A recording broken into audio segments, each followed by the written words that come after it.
Good morning and welcome to all attendees to this webinar today on energy performance certificates and the legal duties, risks and opportunities arising for building owners and tenants. My name is Chris Yelland, Managing Director at EE Business Intelligence, and I will be your host at this webinar, signed in from Johannesburg. Welcome also to our presenters who will be introduced to you in due course. And welcome to you, the attendees, for your interest and participation.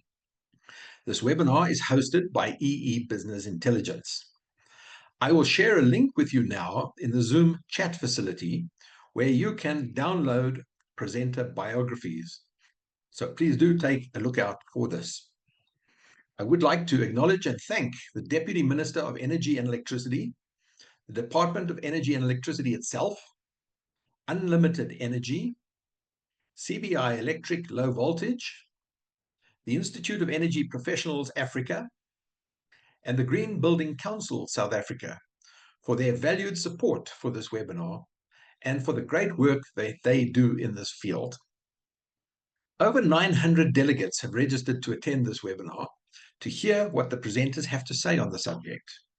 This attests to the relevance of the subject matter being covered, as well as the stature of the presenters. So may I thank the presenters up front for their participation and for the time and effort that they've put in. Please do note that this webinar is being recorded, and links to view the webinar on demand and to download all the presentations will be made available tomorrow morning at about 9 o'clock to all those who attended or registered to attend this event, as well as publicly. The program for the day has been widely circulated, but I'm going to share a link now for you to download the program, which will be shared on the Zoom chat facility now. So again, please keep your eye on the Zoom chat facility to see this link and to download the program for the day. But to summarize, after an opening keynote address, we have 4 expert presenters and then a closing address to wrap up with some key insights and takeaways. After this, we've set aside about 30 minutes for our presenters to answer just some of your questions in an open discussion and Q&A session. While the presentation is in progress, please do send your questions on the Zoom Q&A text facility, not on the chat facility. You may also put up your hands to ask questions verbally. Colleagues, I would normally say a few words at this point to contextualize the background in respect of building energy performance certification and the rationale for this webinar. However, we are really honored to have with us today the Deputy Minister of Energy and Electricity, Samantha Graham-Marais, who will do the honors with an opening VIP address. And I'm sure she will be covering all of this. I'm sure you'd rather hear directly from Samantha on these matters, as the key leader in the Department of Energy and Electricity responsible for energy efficiency and demand management, and the legislation and regulations in respect of building energy performance certificates. So without further ado, I will now introduce to you the Deputy Minister. Samantha holds a Bachelor of Laws and LLB degree cum laude from UNISA. She was a councillor in the Dr. Beyers-Naudé local municipality for 9 years before being elected to Parliament in 2019. When appointed Deputy Minister of Energy and Electricity on the 3rd of July 2024, she says she was still a novice in the sector. She describes the past year's learning curve as drinking from a fire hydrant. But she is excited by the deep passion that people have in the energy sector. She's determined to make and support the positive momentum started under Minister Ramaphosa that has brought vital changes to the local energy sector. Her key responsibilities include energy efficiency, building standards, and energy smart programs. So with that, I'm pleased to hand over to Samantha for her opening address. Thank you. Thank you so much, Chris, for that lovely introduction. And good morning to everyone joining us. It really is a pleasure to be with you today. I know how busy this time of year is, and I know how many of you are dealing with end-of-year pressures, budgets, reporting cycles, tenant issues, and everything else that comes with managing and operating big buildings. So I want to start by saying thank you for making the time to be part of this conversation, because it could not have come at a more important moment for our country's built environment. We are now just 3 weeks away from the 7 December 2025 deadline for registering and displaying energy performance certificates. And I want to say from the outset that I'm not here to lecture anyone, and I'm certainly not here to frighten anyone. As was revealed recently in an energy performance conference, we would rather incentivize than terrorize. So my role here today is to simply bring clarity, to offer guidance, and to reassure you that this process is far more manageable than many people fear. If there's one thing I hope you take away from this session, it's that you're not alone in this and you're not expected to navigate it in isolation. The whole purpose of EPCs is to improve how buildings perform, reduce operating costs, and help all of us, public and private, work with real data to make better energy decisions. Now, I'm aware that for many building owners and facility managers, this process has felt overwhelming, and I want to acknowledge that openly. Even some public entities, and I say this very gently, have been surprised how quickly the deadline has approached. But nobody benefits from pointing fingers.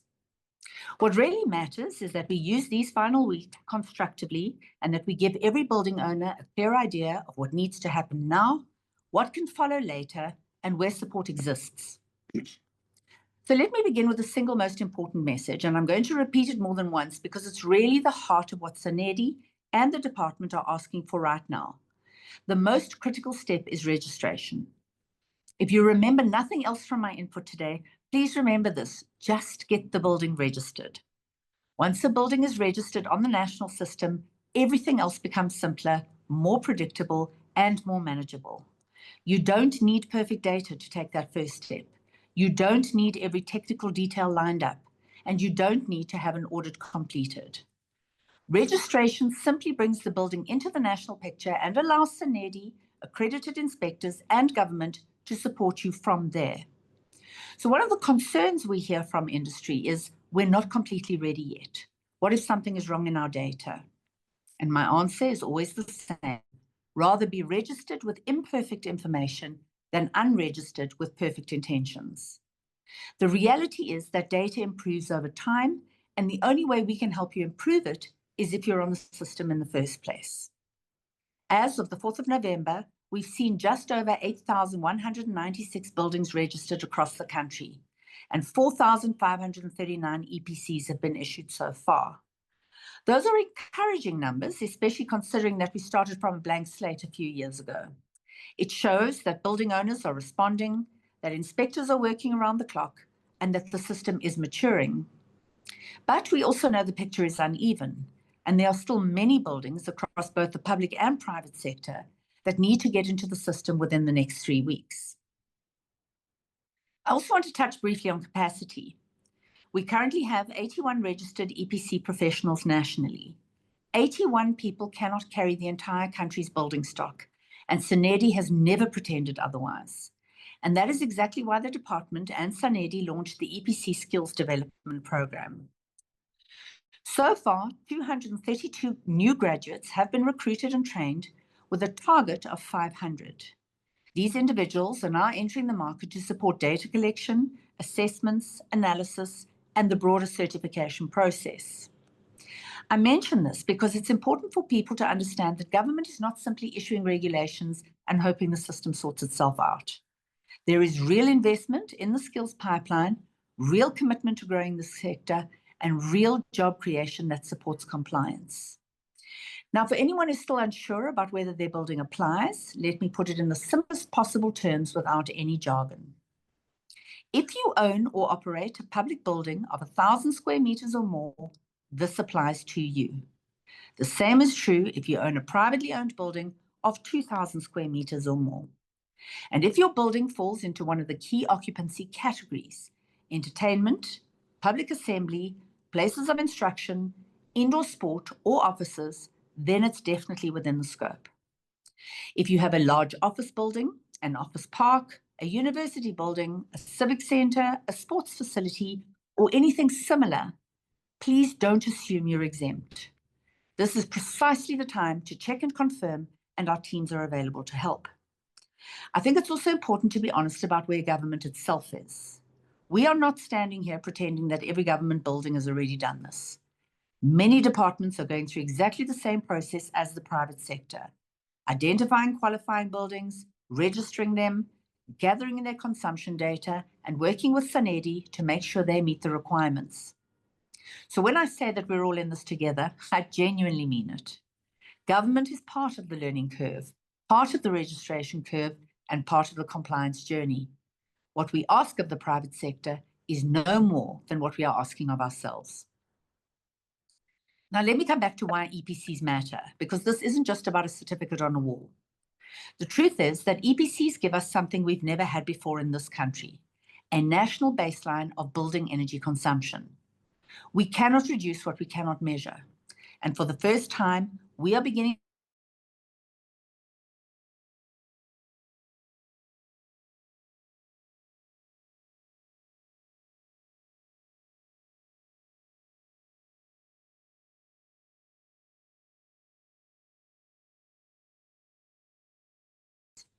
Once owners know how their buildings perform, they can start making informed decisions. They can see where their energy is being wasted. They can identify operational inefficiencies. They can prioritize upgrades. They can plan retrofits. They can renegotiate with tenants. And they can benchmark themselves against comparable buildings. In other words, EPCs don't just tell you whether your building is good or bad. They help you plot the path to making it better. And in an environment where electricity costs continue to rise and where reliability is still a challenge, every kilowatt hour saved matters. For owners, energy efficiency is one of the simplest and smartest ways to protect the bottom line. I know that for some people, the immediate question is, but what if we can't get everything done by the 7th of December? And here again, I want to be very clear. The deadline is fixed. It will not be extended. But the most important step you can take before that date is registration. That is the priority. That is what SANEDI needs right now from you. Once you are registered, you will receive guidance on what comes next. You will have access to accredited professionals. You will be part of the national system, and the process of completing your certificate will follow in a structured way. So please don't let the fear of imperfection stop you from taking the first and most important step. As we go into the discussion today, I want to thank all the stakeholders who have already worked so hard on this. SANEDI, our accredited inspection bodies, the professional associations, the consultants and assessors, all of them have played an important role. I also want to acknowledge the building owners who have engaged proactively. And perhaps most importantly, the young graduates entering the space, helping us build the next generation of energy professionals. So let me close with this thought. EPCs are not a burden. They're not a punishment. They are quite simply a tool for better decision-making. They help us shine a light on how our buildings actually use energy. They help us plan. They help us save. And they help us future-proof our assets. And they help South Africa take a meaningful step towards a more efficient, more competitive, and more sustainable built environment. So again, my message today is very simple. Register your building. That is the gateway. That is the part that matters most right now. And once you're registered, the rest becomes manageable. We are here to support you. SANEDI is here to support you. And this conversation today is part of that support. Thank you very much. And I look forward to the discussion. Back to you, Chris. Thank you, Samantha. It's really, really encouraging to hear this attitude from government and policymakers, that they are there to help and work in the public interest and the common good. And I think that message came across loud and clear in your very welcome presentation. So thank you for your participation. Thank you for the message of encouragement. And we're now ready to really proceed with the meat of this webinar. And it's my great pleasure now to introduce our first major presenter, and that is Kolile Mabusela from the Department of Electricity and Energy. Kolile is Director of Energy Efficiency at the Department of Electricity and Energy, and he has over 15 years' experience in energy and climate change management. He has developed and implemented energy efficiency policies in South Africa and has a BSc Honours degree in Chemistry from the University of Fort Hare, a BSc Honours degree in Atmospheric Sciences from the University of Pretoria, and a Master's and MBA degree from the University of KwaZulu-Natal. He obtained extensive professional experience through his work with South African Weather Service, the Department of Trade, Industry and Competition, and the City of Johannesburg, where he was responsible for weather forecasting, environmental compliance, climate change, and air quality management. So with that, it's a great honor to have you here with us, Kolile, and we're looking forward to your presentation to hear some more details about the policy and regulatory issues involved. So over to you for your presentation. No, thanks, Chris. Good morning, Chris. Good morning, colleagues. Good morning, Deputy Minister. Thank you. I have some few slides to actually take you through. There are 4 points that I just want to highlight. Deputy Minister and Chris and colleagues. One, I think the Deputy Minister has provided an overview of the regulations. I'll re-emphasize some of the points in the regulations. I will also highlight and also add to what the Deputy Minister has already indicated in terms of the benefits of energy performance certification in buildings, and also some possible strategies that one can adopt in avoiding the regulatory, financial, as well as legal risk, and also reflect, colleagues, in terms of our consideration. There are already some questions in the chat or in the question and answer in terms of what then happens to the regulation, to the EPC that have been issued in the past. And then based on this, just as an overview, in terms of what I'm saying, the regulation was first promulgated, as you are aware, in December 2020, and then it also went further to be amended to include the compulsory registration of buildings in August 2023. I think the DM has highlighted some of the occupancy classification. Just to repeat, is A1, which is classified as entertainment and public assembly, is A2 with the theatrical and sport, indoor sport, as well as A3 in terms of places of instruction, including the G1 offices. And then you'll be aware that in the amendment of the regulations, we change a little bit the definition of the accounting officer to include the definition that are captured in the Public Finance Management Act, and as well as the Municipal Finance Management Act. And then any building owner, either organ of state that owns, operate, or occupy a building above a square meter of 1,000 should actually register and ensure that they are EPC. There's a compulsory registration of these buildings, which is the type and the size. I must actually emphasize again, and the point that the Deputy Minister actually raised, there is no data that is required in the registration of the building. Just the type and the size of that building, or maybe where the location of that building is. We've also included, as part of the regulations, individual professionals that support us and SANEDI to issue the EPC. The individual professionals are also supported by what we have developed together with the industry EPC quality management guidelines, including the introduction of the quality assurance that support the process. I must also indicate, colleagues, that the compliance deadline for the publicly display of the EPC is the 7th of December this current financial year.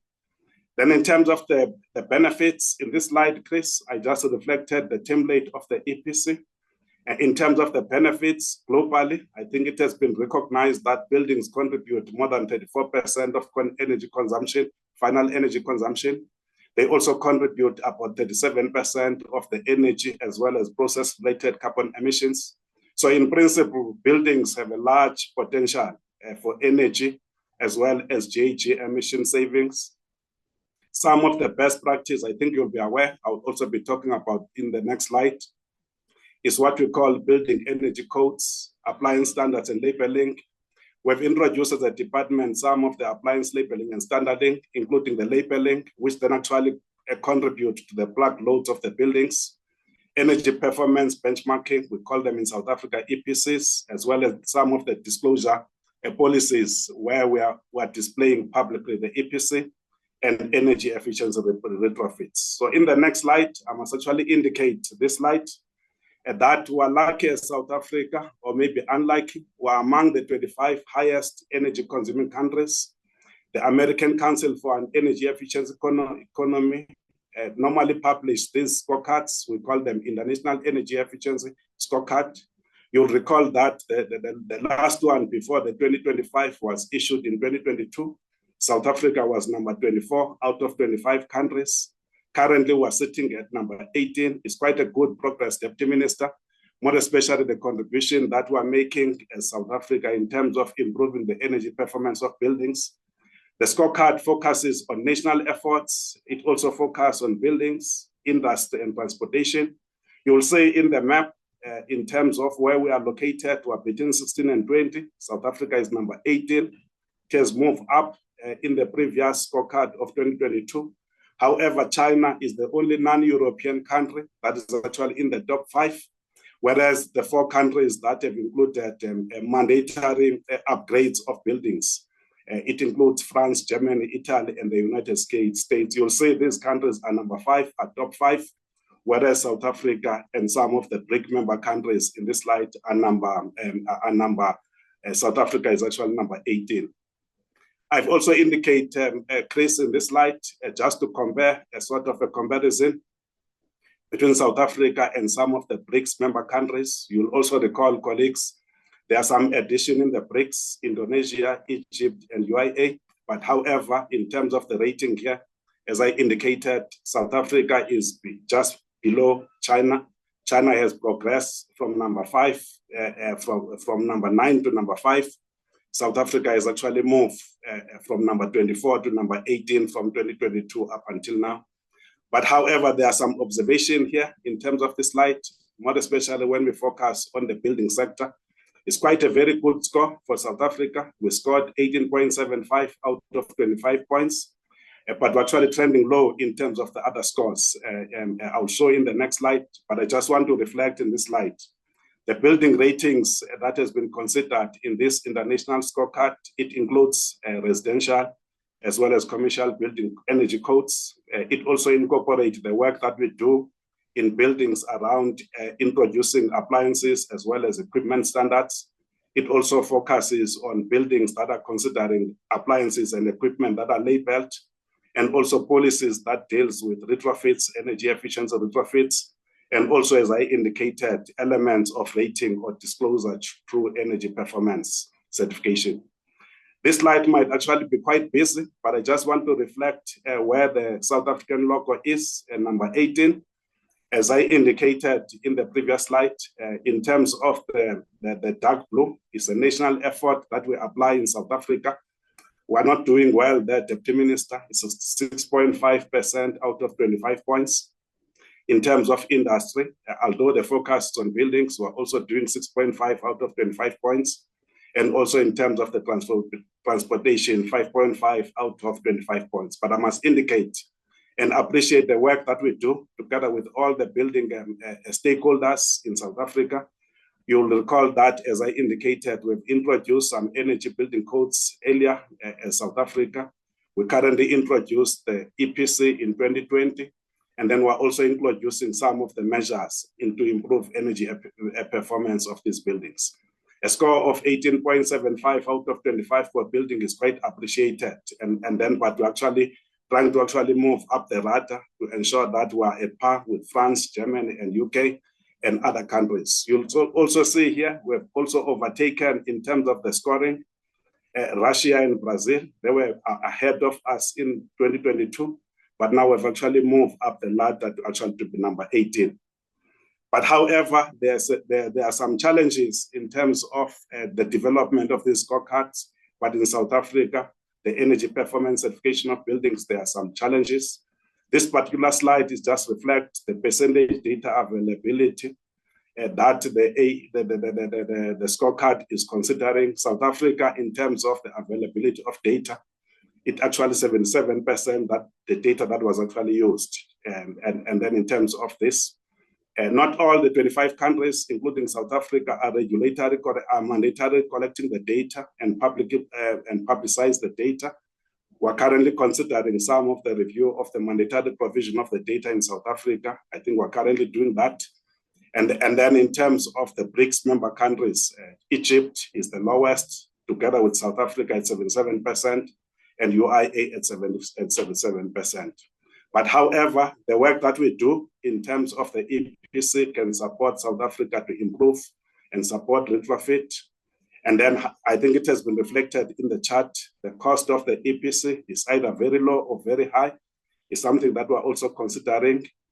But at the same time, the EPC process provides us a mandatory framework in terms of ensuring that we do comply.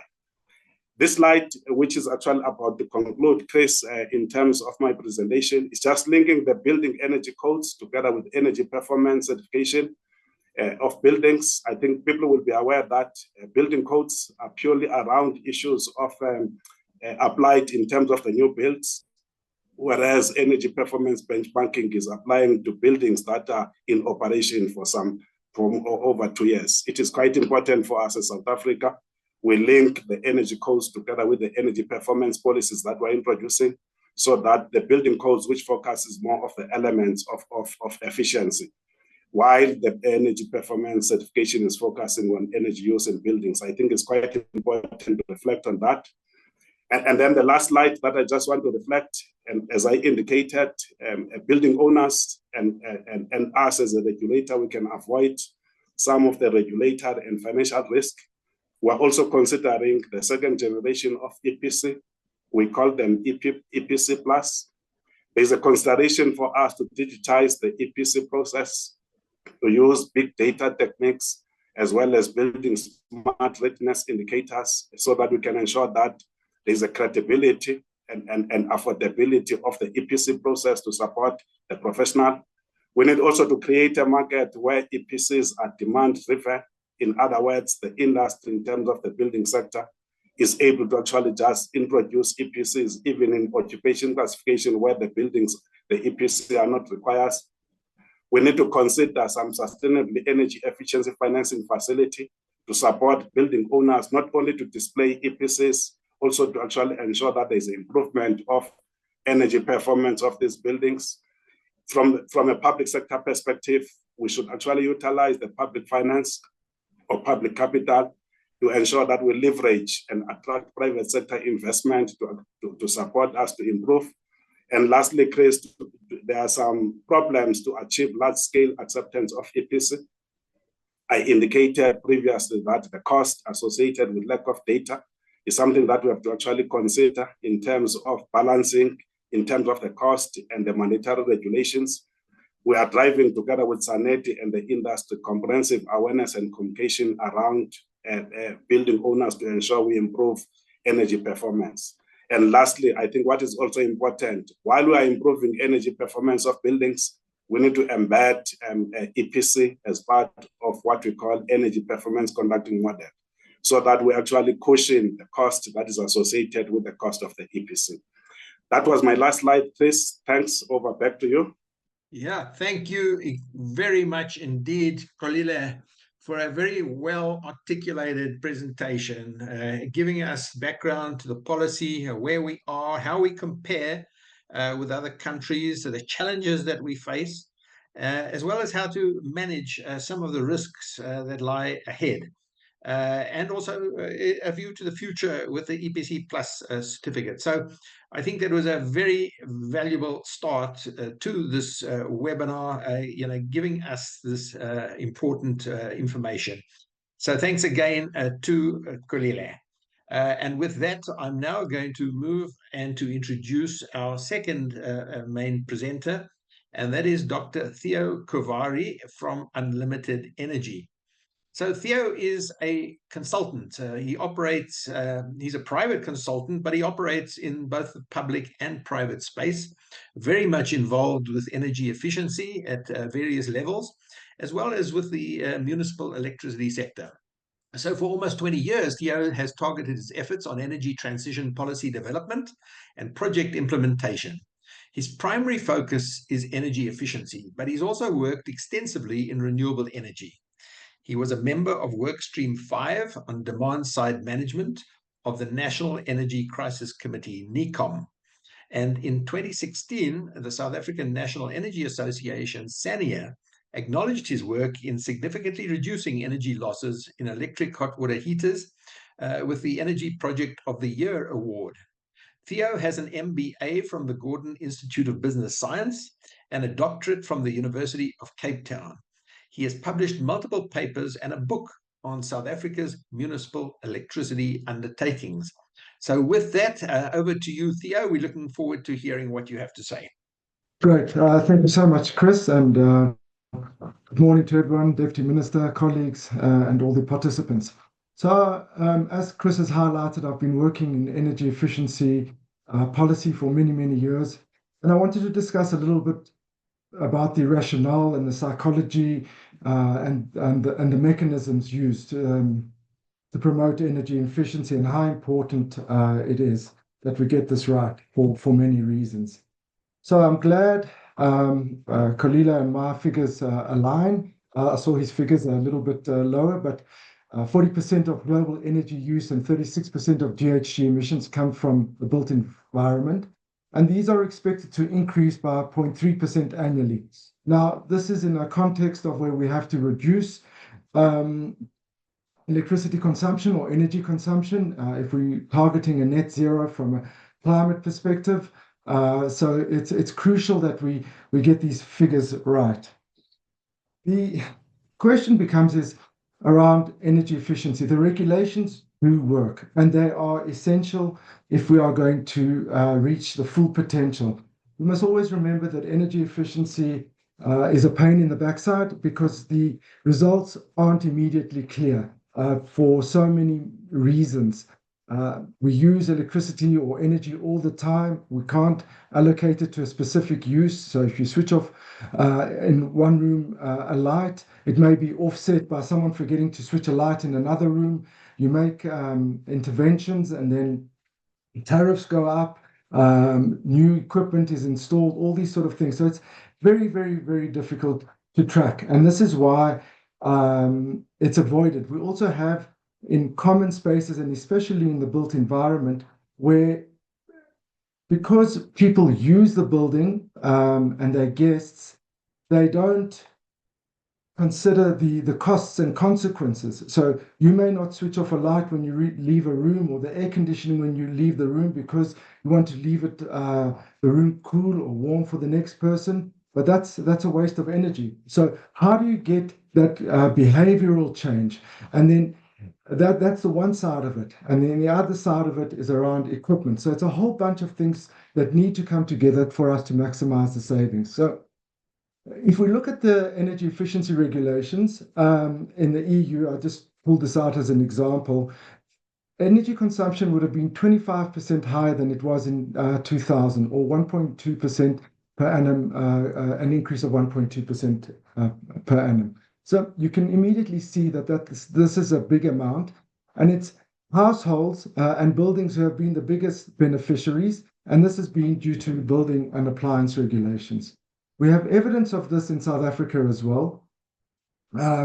So we spoke about the geyser project that we did in 2016, and that was an important piece of work because we had electric geysers that were hugely inefficient in South Africa, and we worked really, really hard for industry to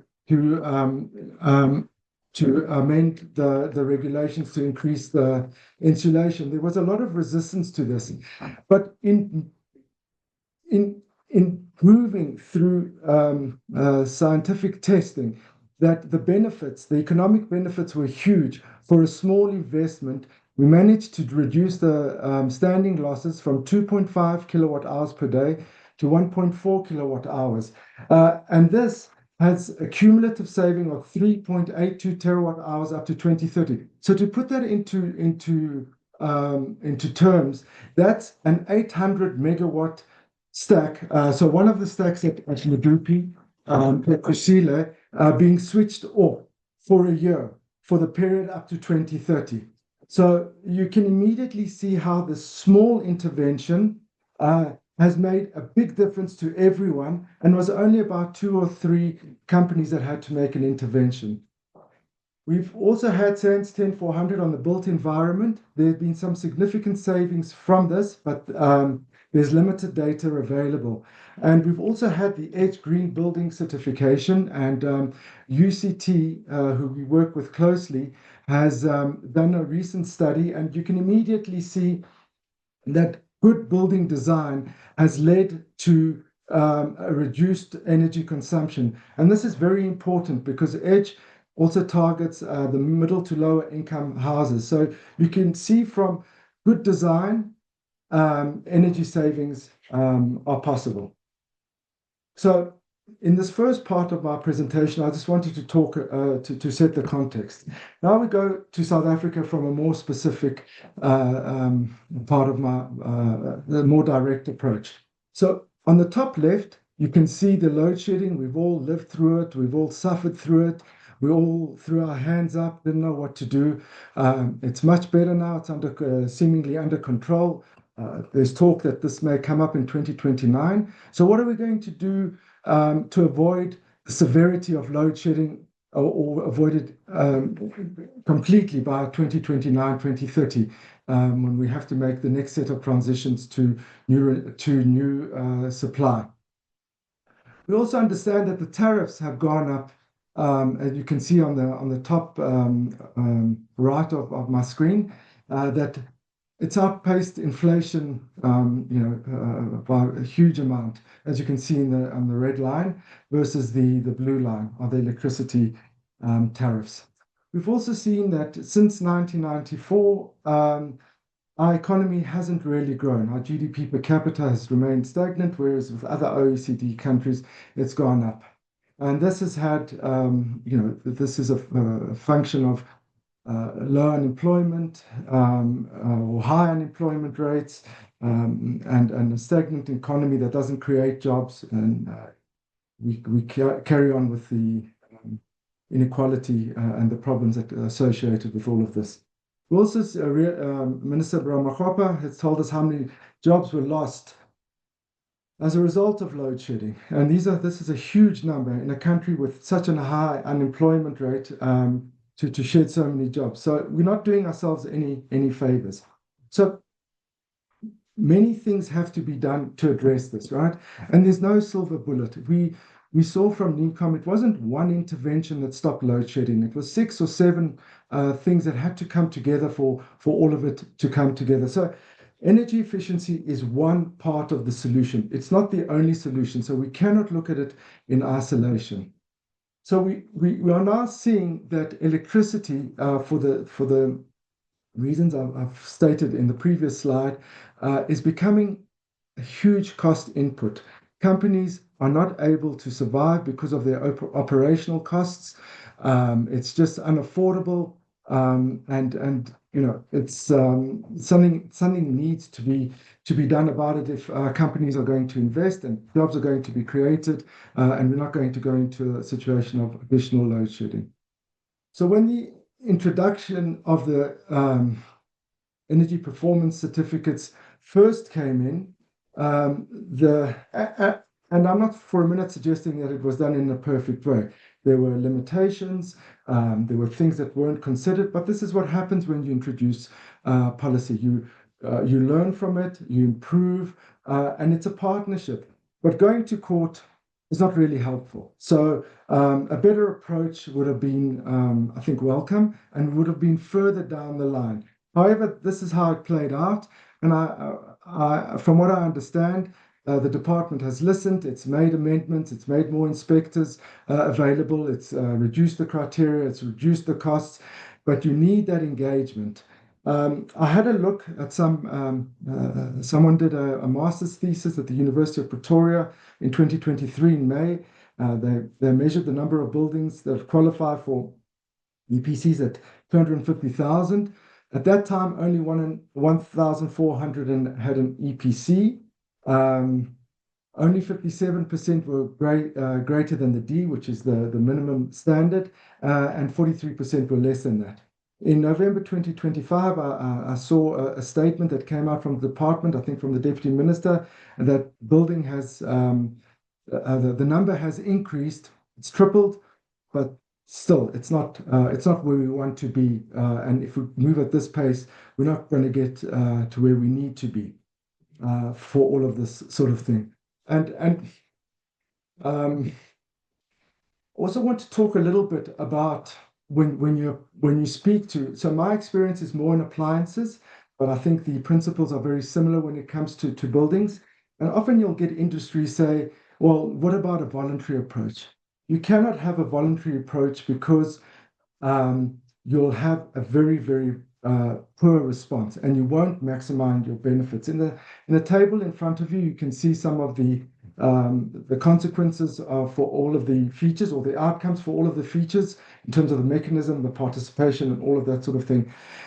From a voluntary approach, you have 4 key problems. You have the conflict of interest. So when profits are low and you have to pay dividends, or people have to get their bonuses, or people have to save their businesses, they're in financial stress or whatever it is, all of the sustainability objectives are possibly the first to go, or frozen, or delayed, or that sort of thing. You also get then free riding. What happens to the companies who are doing it, and then other companies say they're doing it, but they're not? That's a problem as well. It's not fair. The weak enforcement, and I'll come to enforcement in terms of the regulations a little bit later, but what are you going to do in a situation where there's self-regulation and companies are, pretending they're doing something, but they're not? What are the other industry players going to do? Are they going to take them on? They're not. So you can't trust the whole system. And then the limited scope. You may choose to ring fence what you're doing. So you'll have some companies whose head office is very efficient, but then they've got another 100 buildings all around the country which are inefficient. And yeah, sure, it's a good start, but we want all the buildings, not just the one we focus on. So going with self-regulation is really, really risky, and in my view, doesn't really help. It's useful in some instances, but it's for important matters such as energy efficiency and important programs, you would need some kind of regulation. And then we talk about incentives. I bet you, if the Deputy Minister or Kolila said, what would industry want to improve adoption? Everyone would say incentives, but incentives are not the answer.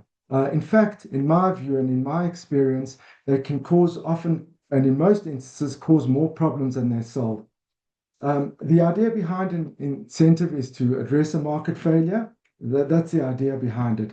But an incentive can only be useful if it's cost effective. So the benefit to the economy has to be greater than the cost. Otherwise, don't do it. And this is what we demonstrated with the electric geysers and that I spoke about earlier, and the regulation was passed.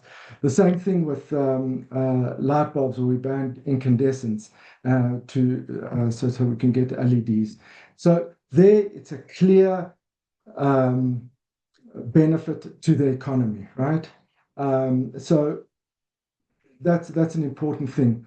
But to administer an incentive is often expensive. You need measurement and verification. You need people to get certification. You need all sorts of things that to come into play, and that can cost a lot of money and introduce a lot of red tape.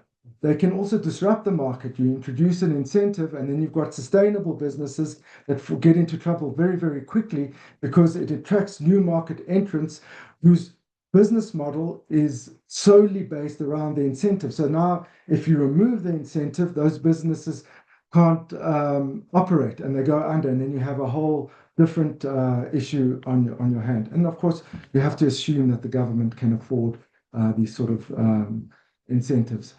These programs are also susceptible to corruption. You can ask all the colleagues at Eskom who were doing the solar water heating program about their experiences around these sort of things. So not always, but it is the case. And often freebies aren't valued. So we had the private sector energy efficiency, that program that was a grant from the UK government in, I think, 2014, 2015, where they put in a large amount of money and free energy audits were given to SMEs. You can see the numbers of audits that were done there, 3,500 for small businesses, 800 for medium, and 37 large audits. Over 6,000 interventions were identified and whatever. But you go and speak to all the ESCOs that did that work. Nothing there was no work after that. Very few of those initiatives were implemented afterwards because it wasn't free anymore. So everyone participated. We got all of this data, but then what was done with it? So it's better if people do things and have sort of skin in the game.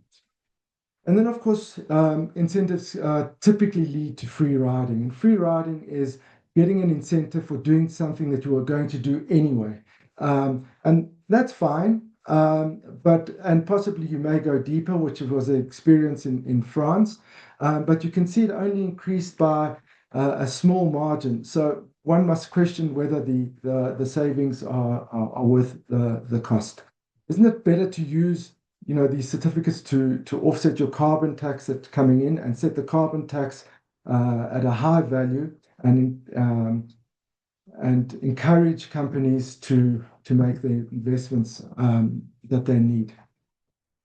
So in conclusion, we must recognize that people do not want to be inconvenienced or reduce their comfort. And we can't live like this in a current context, global context of the challenges that we face. People have to do it, and we can't wait for somebody else to go first. We all have to do what we have to do to make the world just, to ensure that there's enough energy for everybody. And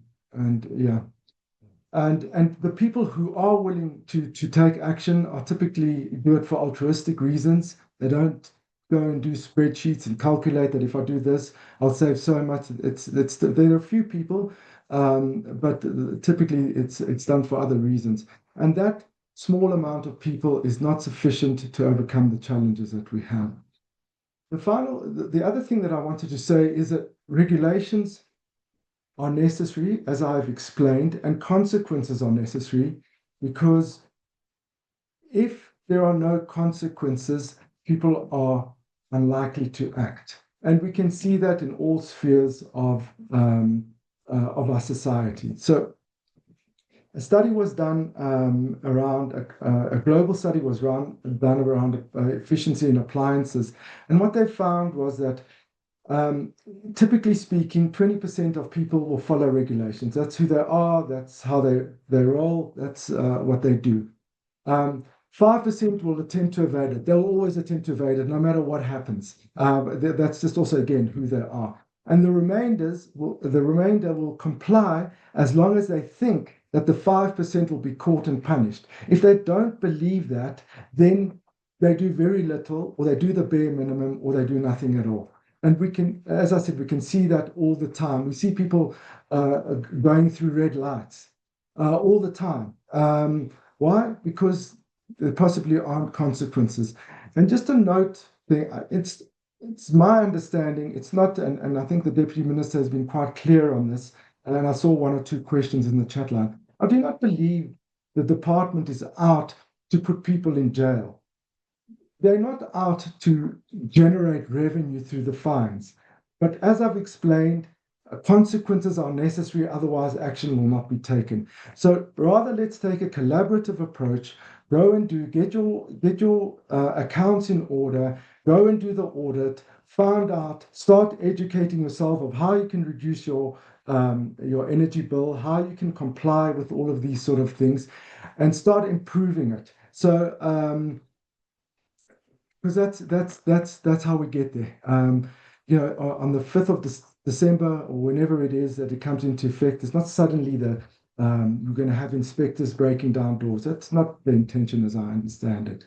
I'd also like to conclude by saying that the department is in the process of updating the energy efficiency strategy to develop appropriate actions to address barriers, which will encourage energy efficiency. These things include consistent policy, funding for different types of programs, because that varies, by sector, addressing the perceived risks, as well as the split incentives. So my plea to everyone is to engage, to speak, and to resolve this thing so that we can improve our energy efficiency, we can avoid load shedding, we can have more affordable businesses, we can be more competitive, and we can have a better society and solve one of the many things that are needed to have a stable and affordable and sustainable energy supply. Thank you, Chris. Yeah, thank you, Theo, for a very clear talk on where we came from, this question of load shedding and the need to reduce demand and manage demand in the face of rapidly increasing prices, which are actually working in the favor of energy efficiency, because the more the price of electricity increases, the greater the incentive and benefit and savings that can be achieved by energy efficiency and demand management and this kind of work. So yeah, he touched on this mandatory versus voluntary approach, the carrot versus the stick approach, whether we should be looking at incentives or regulations or combinations of the both. The whole question of timing, this date of the 7th of December, as I understand it, is a deadline for registration, as opposed to a deadline for certification. The certification will follow, but the deadline is in terms of the registration of buildings, and that's really important to note. What also I think is important, that when you have to do a regulatory approach, a mandatory approach, that the public and the building owners and the tenants need to understand that this is a rational decision. It's rational. It needs to be very well explained and carefully explained. One needs to show the benefits. There needs to be a buy-in and a social contract between the regulator and the regulatee, so that they both buy into this process as beneficial and rational. And we need to avoid the social resistance that comes from the perceptions of irrationality, which we've seen in certain issues like e-tolls. So I think that was a really interesting talk by Theo. Ladies and gentlemen, I'm now going to call a comfort break. It's 8 minutes to 10, so I'd like to call a comfort break until 11 o'clock sharp. Sorry, it's 8 minutes to 11. I'd like to call a comfort break till 11 o'clock sharp. So if I can ask you to be back, you can stay online, of course, but we're going to restart with our third and fourth presenter before a wrap-up and Q&A session at 11 o'clock sharp. So if you can be ready and back by then, I'd be appreciated. We've got two very important presentations lined up further about how to do this at a practical level, from a technology point of view, as well as from a training point of view, and the help that you might be needing to obtain certification for buildings, and the role, of course, of the tenant. The tenant is an important part of this process, because the building owners will also rely on the tenants to provide certain information and to take certain steps. So some great presentations lined up, one by CBI Electric and the other by the Institute of Energy Professionals of Africa, the IEPA. And finally, a wrap-up by the Green Building Council of South Africa before the Q&A sessions. And I just want to say before we begin a great word of thanks to our presenters, who are helping me answer the many questions that are being put on the text Q&A facility. I've been just glancing over these questions and the answers that are being posted by not only our presenters, but even some of the audience. These are really very helpful and practical answers to real questions that are arising. And it's really great to see these answers to the many questions, presented in a clear and short and concise manner.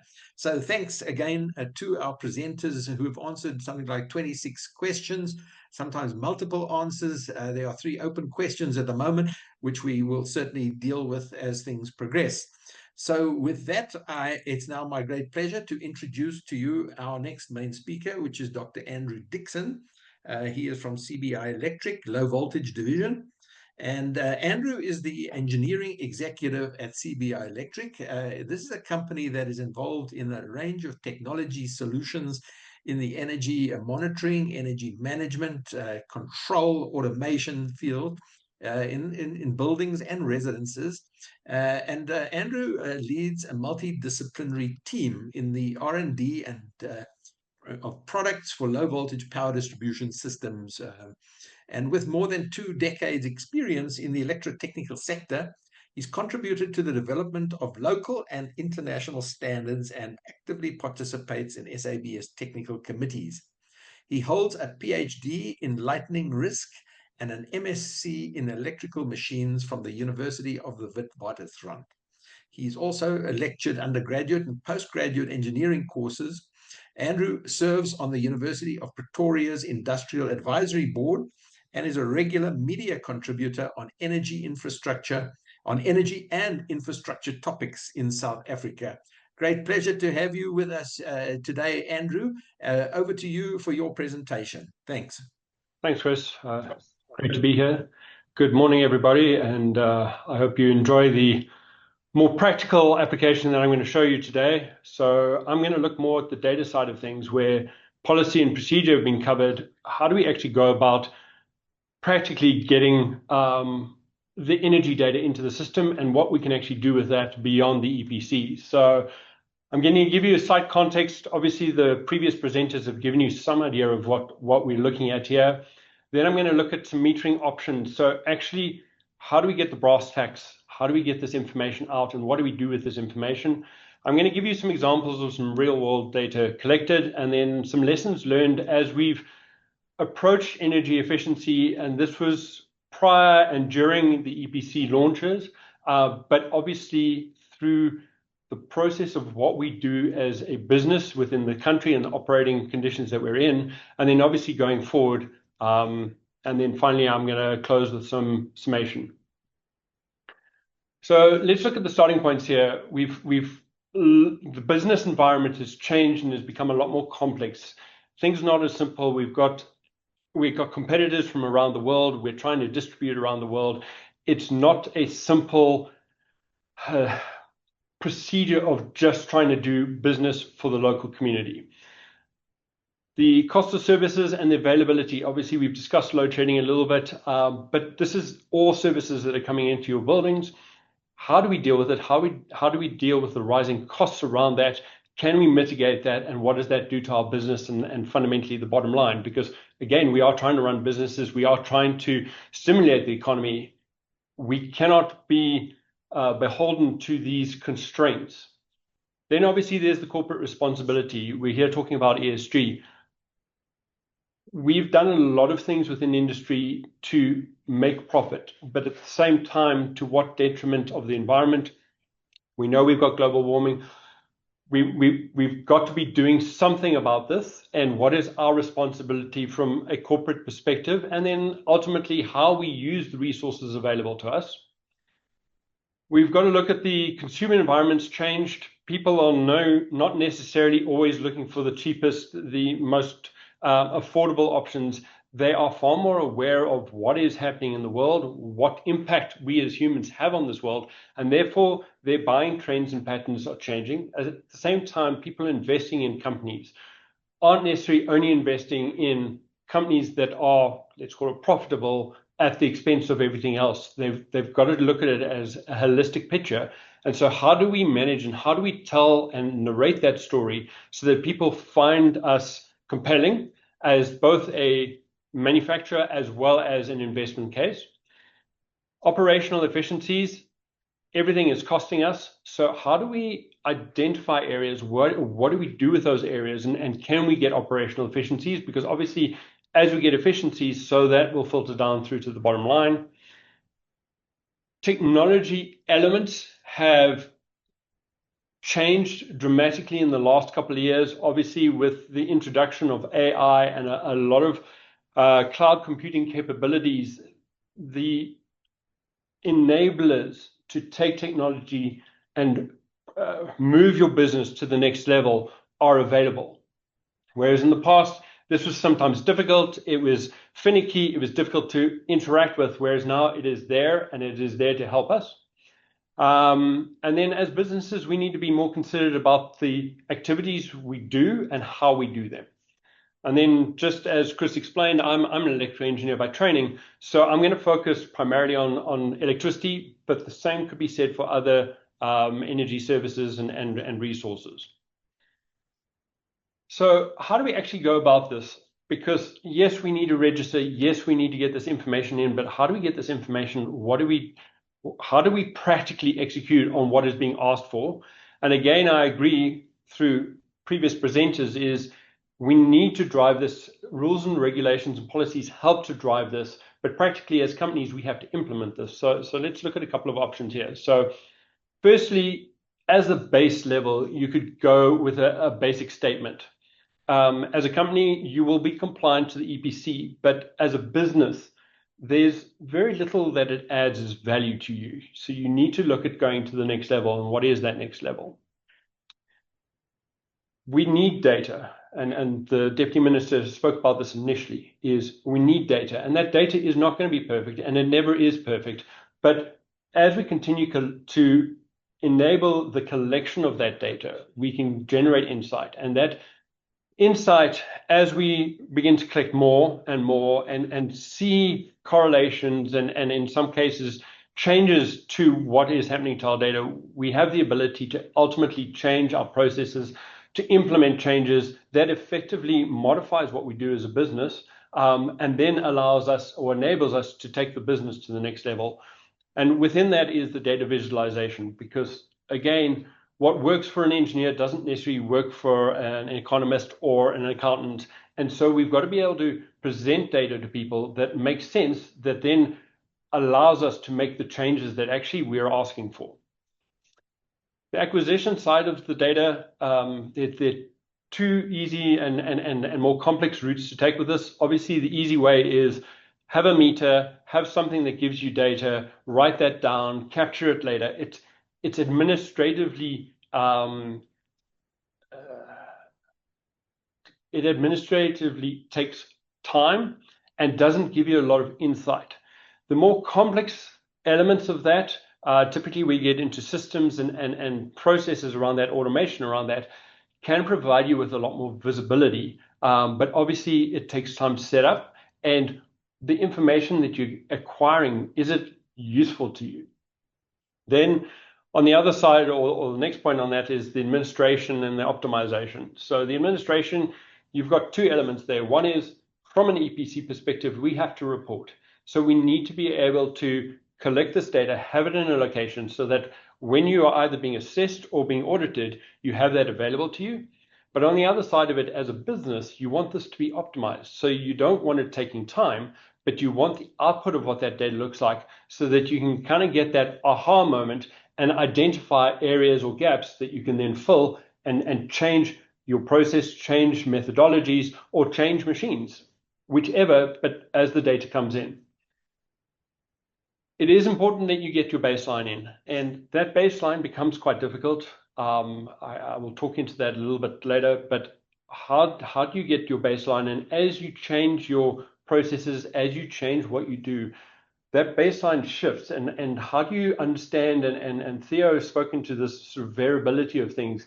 Just because I think I've made one change in one quadrant, someone else has changed something else, a pricing change has come through, someone else has installed a new machine, and particularly when you're in a multi-tenant situation, how do you ensure that actually the mechanisms are put in place to get the efficiencies have actually achieved that? And then obviously the proof of performance is required from a compliance perspective. Finally, once we get to the end of all of that, we can then turn around and look at automation and control, because now I've got the data, now I've got the visibility of my environment. Now I can start to put processes, put equipment in that helps me to monitor, to run, to optimize, and ultimately get the benefit of actually where the EPC is driving towards. But this is benefit to the business and your business operations. So I'm now going to give you a sort of pictorial view of what can be done. And again, there's a very simple process behind this.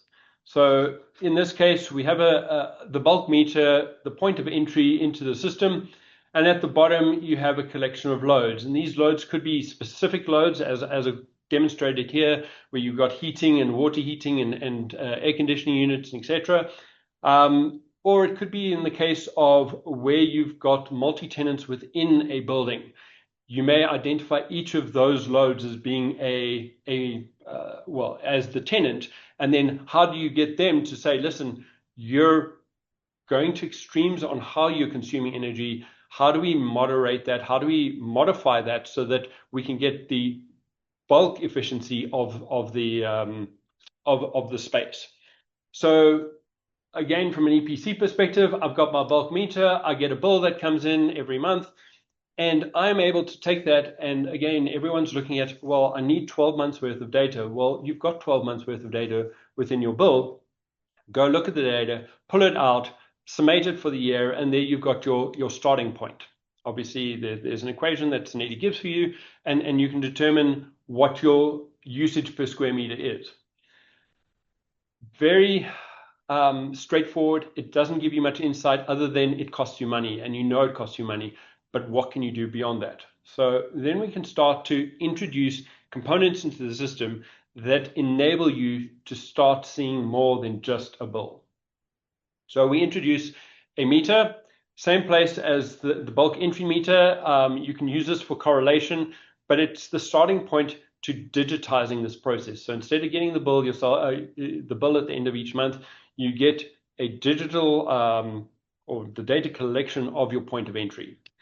That then goes through a wireless network of some sort, however you want to connect this in, goes to a cloud, and then ultimately becomes something that you can present or view online. And so you can start to look at what happens. And I'll give you a real world example of this, just so you can see what the data could look like. And then ultimately your decision making can start from that.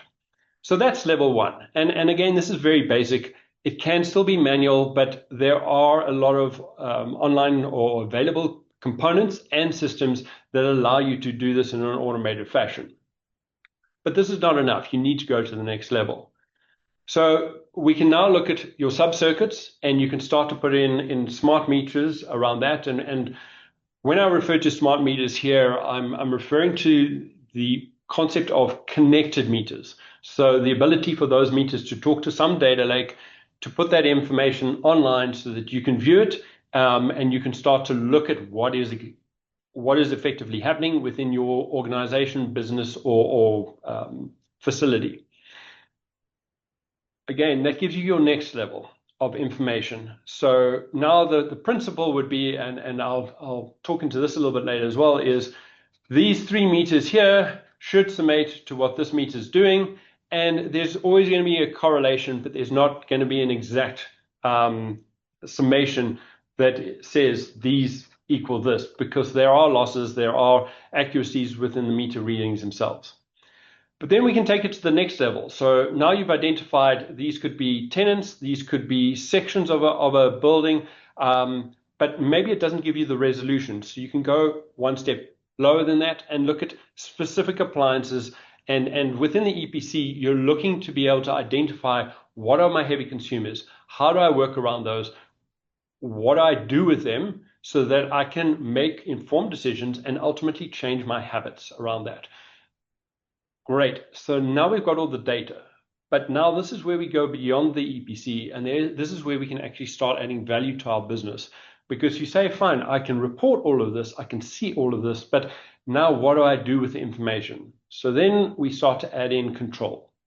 And control at the bottom level says, I can now look at what the data or what information I'm pulling in, what do I want to switch off, when do I want to switch it off, or when do I want to make sure that things are switched off. So as an example, let's look at a hotel. Every single hotel room has a fridge in it. Now, without someone opening and closing that fridge, it is quite an efficient piece of equipment. However, if I have a 600-room hotel, 600 pieces of equipment just idling in the background can cost you a lot of money. So the ability to switch that off when a room is not occupied, or at times when it doesn't have to be run, when the interaction with that device may not be necessary, you can start to take levels of saving or saving of energy into account. And as you roll this up into a year or aggregate into a year's bit of data, you can suddenly realize the saving potential on a simple action of just switching something off for a set period during a day.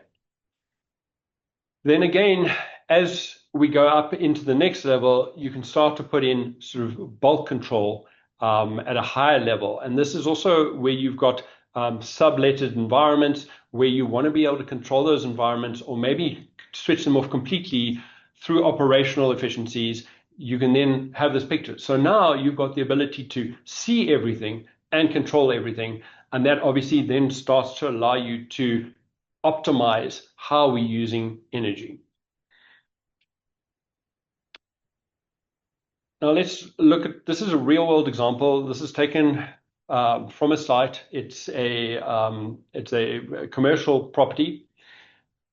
I've removed the reference because this is an active site, but the data itself paints the picture. So in the previous slide, I showed you the ability to look at the top level, so the point of supply, and then look at your secondary level. This is looking at that secondary level. So this is a multi-supplied site with multiple distribution transformers on site.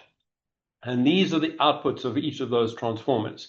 So you can see the two at the bottom are running sort of very much stock standard. The loads aren't particularly, there's not a lot of movement in them. It's pretty sort of straightforward and day-to-day, whereas the northwest sub here has a lot of variation. And what you're going to find is within these are where tenants are there. They're switching things on, they're switching things off, different times of day, different amounts of use. And obviously, as we look at commercial and industrial sites, the ability to understand time of use and when to use power and what power to use is obviously very essential from an energy cost perspective, and obviously an optimization of process and timing. So this is the cumulative effect on a daily basis over the month of October. And so ultimately, if you sum all these data points up for the month of October, it should come pretty close to what your bill that you get from the municipality looks like. Again, from an operational perspective, this gives you some insight, but we need to look at it slightly closer. So now we can go into a day view of a particular area within this. So this is a multi-tenant situation. So each of these graphs and colors represent a operation of a facility, of a business. And what you'll see with this is, particularly at the top end here, you've got some areas which switch on only for a very short space of time. And then you've got some bulk, kicks in around 4 o'clock in the morning, sort of closes off at about 5 o'clock in the evening, which is a typical sort of electrical consumption of business where you don't have many operations up until daytime, and then during the day you get your peaks coming out. But for the most part, the rest of it is pretty stock standard in consumption. But this starts to highlight where things are changing. Now, if I look at the same room, and this room just refers to a collection of meters that identify a collection of tenants. If I look at the same room over the weekend, I see a complete shift in pattern. And so now, as someone who's looking at energy efficiency, at optimization of usage, I'm able to look at these and say, okay, how do I change? And this applies again for anything from a factory to a house to a commercial industrial site, is I now have areas that I can start to pinpoint in. And this is where I would go in to find a resolution of metering to be able to identify what is actually happening in that area. What are the machines? What are the elements? People sort of disregard lighting for many cases, and we've optimized lighting over the years. But lighting, particularly in a large facility, can be an incredibly high base load. And it's very often on 24/7, and it's kind of sits and hums in the background, but we forget about that detail. And so how do we change our habits? How do we change our patterns to optimize around that? And then again, from the previous slide to this slide, you see the habit change from a weekday to a weekend. And so you begin to see, okay, what anomalous event is happening within my facility during these two different times? And this obviously then becomes important as to how do I modify, how do I change, or how do I integrate other systems for efficiency within my structures. And then finally, as I mentioned earlier, the visualization side of things. So this again is the same data, a daily consumption pattern of the tenants. But here I'm showing a different representation of the same data. And it's just how we visualize data determines how we interpret it and what changes we are prepared to take based on that. And to me, it's very important that depending on who you're talking to, depending on what information you're trying to get through, you may change your visualization because, again, that aha moment. What is really happening? Why am I peaking at this point in time when that business shouldn't be operational? So again, if I look here, that's the 4 o'clock mark. What happens between 4 and 5 that suddenly my consumption goes up, it then drops off, and then again later on after 8 o'clock, I'm seeing this uptick again. What is happening? And so you can begin to drill down and look at what am I actually doing during those times. So we've been working in this space for quite a while. We've had various interactions and certain things, lessons learned have come to light and to hopefully prevent other people from going through a similar exercise or issues around this. I've put some lessons learned together. So one is the energy differential is not zero. So if I take my municipal bill and I take my metered environment that I introduce myself, those two numbers seldom ever meet and are exactly equatable. There's often a discrepancy, and that can be around the accuracy of the meters themselves. And then ultimately there are large losses, in particular on bigger commercial industrial sites where you've got transformers. You're metering around the losses of those and everything else of the bigger system, and obviously bigger campuses, you've got more losses. So you don't ever get to the point of they're directly a one-to-one match. But as long as they are within reason, and as long as they track each other within reason, then the delta change is what you need to start looking at or can start looking at. Don't spend your time of trying to get the perfect match. You never will get there. The next point there is the network connectivity is essential. How do I get my devices online? And this is whether you're using any of the wireless sort of technologies to collect data. How do I get that information? How do I get it to a single place? And again, because we've got so many rules and regulations from a company's perspective of how we interact with IT, how we interact with the world, how much information are we able to share, a lot of these create problems, particularly when you're starting to bring third-party devices into a system. So it is very important when you start to set up these bigger networks that you have an IT department that is able or have a technical support on that side so that you are able to get the maximum value out of your investment into these into the devices, and then obviously get the information out on the operational side of things. Next point there is it's not a one size fits all. So again, depending on the complexity of what you're trying to do, what you're trying to achieve, the efficiencies you're looking for. On the one side, yes, we need to report into the policies of the EPC, and we need to give information and data into that. But from a business perspective, what efficiencies am I looking for? How do I want to roll that out? How do I want to ensure that I've got the information required without breaking the bank? So there are many different options out there.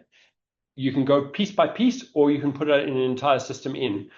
The important thing is, are you getting the value out of that? So you scale it depending on your operations, depending on the outcome that you need, but at the same time, there is availability across the entire scope. Leverage for change, the tools are available. So this is again around technology enabling us to make changes to how we operate as businesses, and therefore what value we add from a carbon, from an energy usage, from a resource allocation. How do we optimize that? we've got the tools, implement them, and you'll find once you get over the hurdle of implementation, the reporting, the ability to extract the information and then actually do something about it is quite amazing. And obviously once it's all automated, the availability of that to then see those changes, see the deltas that come in and identify anomalies within the bigger process that you think, particularly for people who've been in a business for a very long time, you begin to look at it and you go, that shouldn't be happening at that time. What is actually happening? And therefore identify and drill down to ensure that habits are corrected, systems and processes are changed, that you're getting the optimization and efficiencies. Once you've done all that, then obviously you begin to be able to integrate into that alternative generation capabilities, so renewables for that matter. If I've got a very inefficient system and I decide to put a solar plant up, my solar plant is going to be scaled beyond what is required by the building, by the facility. And that's going to cost you both a lot of time and money to get to that system. And then you're not really going to see the benefit from that. Whereas if you have an understanding of what you've done, if you can make changes to your environment, then when you start to introduce solar, batteries, alternative generating sources, you can have a lot, or those particular inputs can be a lot more impactful and aid in the business continuity and business process side of things. And then what we have seen with this is the value add of an energy management system doesn't work for everyone. There is certainly a lot of value in them, but they are sometimes very complex and don't necessarily fit your environment correctly. And so how do you optimize around that? So sometimes starting in pieces works. In other cases, dropping in a complete system and rolling that out and having full automation control is useful, but as I said, it doesn't work in every environment. So finally, in closing, the EPC brings opportunities. Through what Theo was saying is it must be driven. We should be forced into this environment. But as business, how we leverage this to change our habits, to change our operations, to get the efficiencies into the system are of far more value to us than just the policy and the certificate. The technologies are available that enables the change. We've just got to plug into them and utilize them. There are many options available to us based on the desire of the company and what we want to change. And then obviously the CapEx available for this, because you cannot just drop in this huge system and hope to see the efficiencies and hope you get a return on investment. So you can do it piece by piece and get to the end goal. The challenges are present in setting these type of systems up, but as the Deputy Minister said, imperfect data is okay. We can start there. As we become more understanding of the environment, or we gain greater access into the pieces of equipment and tools, we can take that to the next level. This supports scaling of alternative energy, and so once we get to the ability to understand our environment and what changes we can make to make us more efficient, we can start to optimize the use of alternative sources. And then finally, the EPC matters and so does business. So how do we leverage that to get the end goal and the efficiencies that we're looking for? Thanks, Chris. That's me. Back to you. Thank you very much, Andrew. A very clear exposition, of, starting from the bill, where you've got very little insight except for the money. Obviously, that's important, but if you want to do something about it, you need a lot more. And he took us through the whole question of sub-metering, metering with data communication facilities back to a cloud, and to enable data reporting, and presenting of the data in a way that makes sense and is understandable and allows people to take action, through to the control of down to the appliance level, but also at higher levels, control and automation in order to maximize efficiency, reduce costs and improve efficiency, for the benefit ultimately of the bottom line, by reducing costs, but also meeting various social and economic development requirements, which are part of the whole picture. Is not just the bottom line, it's achieving a good bottom line while still being an environmentally sound organization, environmentally responsible organization. So I think he presented a really great practical hands-on picture of how a building or a factory or a plant or even a home can approach this energy efficiency with monitoring and automation. So fantastic. Thank you, Andrew, for that. And we're now going to move on to our last main presenter before we do a wrap up from the Green Building Council. And that is from Yolanda de Lange, who is from the Institute of Energy Professionals Africa, shortened IEPA. Now, Yolanda has worked actively in the resource efficiency industry for over 24 years. And interestingly, she has a diploma in journalism, which means she's a good communicator.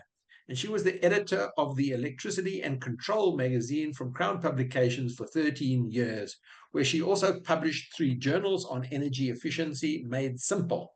That's important. We've got to make it accessible and understandable to people whose main job is not necessarily energy efficiency, but they've got businesses to run. So Yolanda has 15 years experience in capacity building in the energy industry, and this includes qualification and curriculum development, training material development, skills program development and management, certification, administration, research, and advocacy related to skills development. She is currently the founder and director of the Institute of Energy Professionals Africa as an organization dedicated to advancing skills and knowledge of energy professionals across the continent. So I think this is going to be an interesting one. We've looked at the policy, we've looked at the regulations, we've looked at the historical background and load shedding and costs, and we've looked at the practical side about the hardware and software needed to implement these programs. But important is the skills and the development of skills to do this. And I hope we're going to hear a lot from Yolanda about skills development and what they are doing, to develop these skills development programs and put this into practice. So with that, over to you, Yolanda. Looking forward to hearing your presentation. Thank you very much, Chris, and nice to see you again. Morning, everybody, and welcome here. As Chris said, I'm Yolanda from IPA, and I'm going to talk to you about training and registration of professionals as well as building registration. I've updated my slides when I saw quite a lot of questions, just to fill some gaps in the questions. So here we go. So first of all, why am I speaking on this topic is in the content. I'm going to go through the stakeholders' roles and responsibilities, understanding what needs to be done so that you know what to train in. And then also the SANEDI DE registration and certification requirements, then the training programs available as well as to EPC or not to EPC, how to decide that and where you can find information on that, and then the EPC registration platform for professionals and for buildings. So why am I talking about this? As Chris said, I've got a lot of experience. We also have trained over 50 EPC courses since 2018. So we've been training these courses now almost for 8 years. We've implemented 30 QCTO EPC practitioner qualifications with mentorship support. And those trainees that the Deputy Minister spoke about, they all came through our hands. Then we also be a triple B EE level 1 company, 100% female company, and we are not for profit. Okay, so let's go into the summary of industry stakeholders. So there's various things everybody is responsible for. And I want to jump to the right-hand column, seeing as there are actually quite a lot of building owners on the platform, and that the building owners know what their responsibilities are.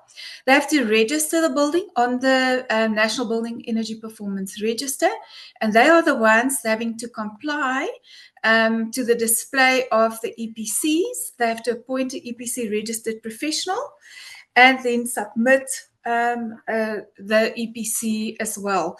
The they play a key role in keeping the costs down, which I hope this presentation is going to show you where and why. The DEE has other responsibilities. They do the technical application guideline and develop the procedures. They work on the EPC software and tool. They do compliance monitoring and verification. They do the quality assurance, the regulations, and the impact assessment and review of the impact. They also appoint the EPC quality assurers. SANEDI, again, they register the EPC registered professionals. They manage and maintain the National Building Energy Performance Register. They have an EPC technical committee, and they establish and operationalize the EPC. They have to do communication and awareness, as well as skills development and training, which I have done through the ESCO initiatives. The SABS looks at the standards, and then the EPC quality assurers are they registered and appointed by the Department of Electricity and Energy. And they do the quality assurance. They monitor and verify the data and information of the issued EPCs, and they have to give transparent feedback to and report to the Department of Electricity and Energy. The EPC registered professionals, they register with SANEDI.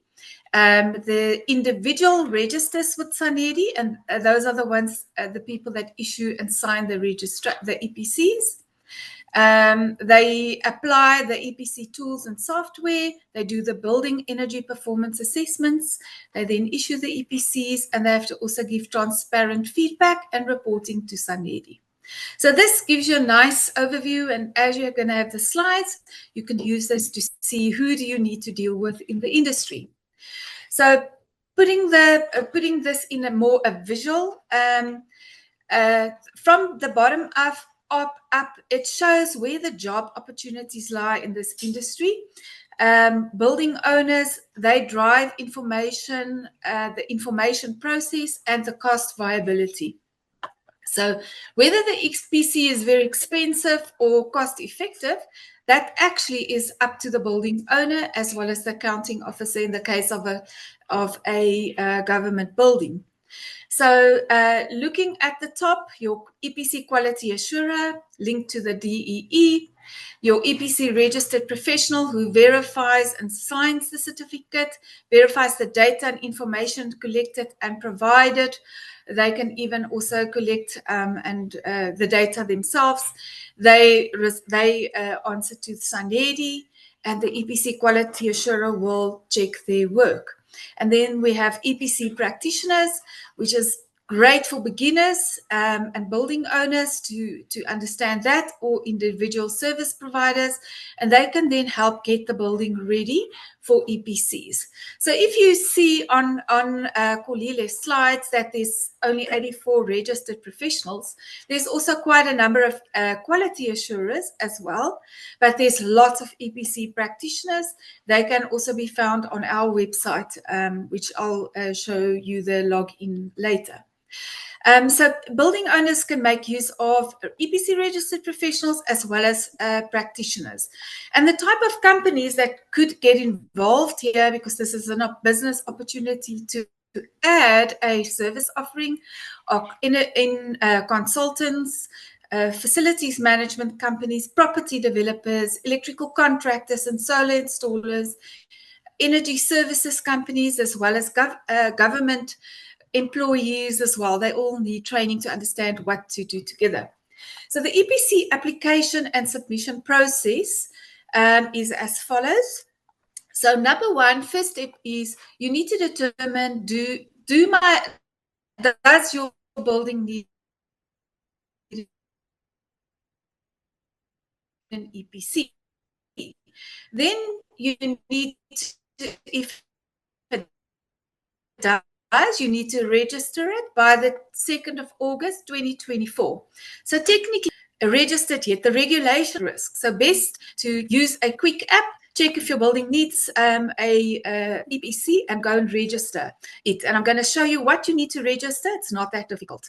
Then once you've registered your building, appoint a registered professional from the EPC database to perform the assessment of your building. Then to the National Building Energy Performance Register and vetted by SANEDI, and that is done by the EPC registered professional. The registered professional then also issues that EPC, and you need to make sure as the building owner that you put a certified copy, that you submit that to SANEDI as well of your building.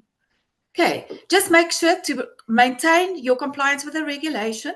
Once your EPC has been given to you, you need to send a certified copy of it to SANEDI within 3 months, otherwise it's also non-compliance. So the EPC registration platform, this is on the website of SANEDI. So you go to epc.sanedi.org.za, and there you will find various areas where you, first of all, there's some information under the information button about EPCs. Secondly, to find a registered professional, you go to registered EPC professionals. There is the evidence of their appointment certificates, and as well as you can download an Excel spreadsheet which has the contact details of those persons on.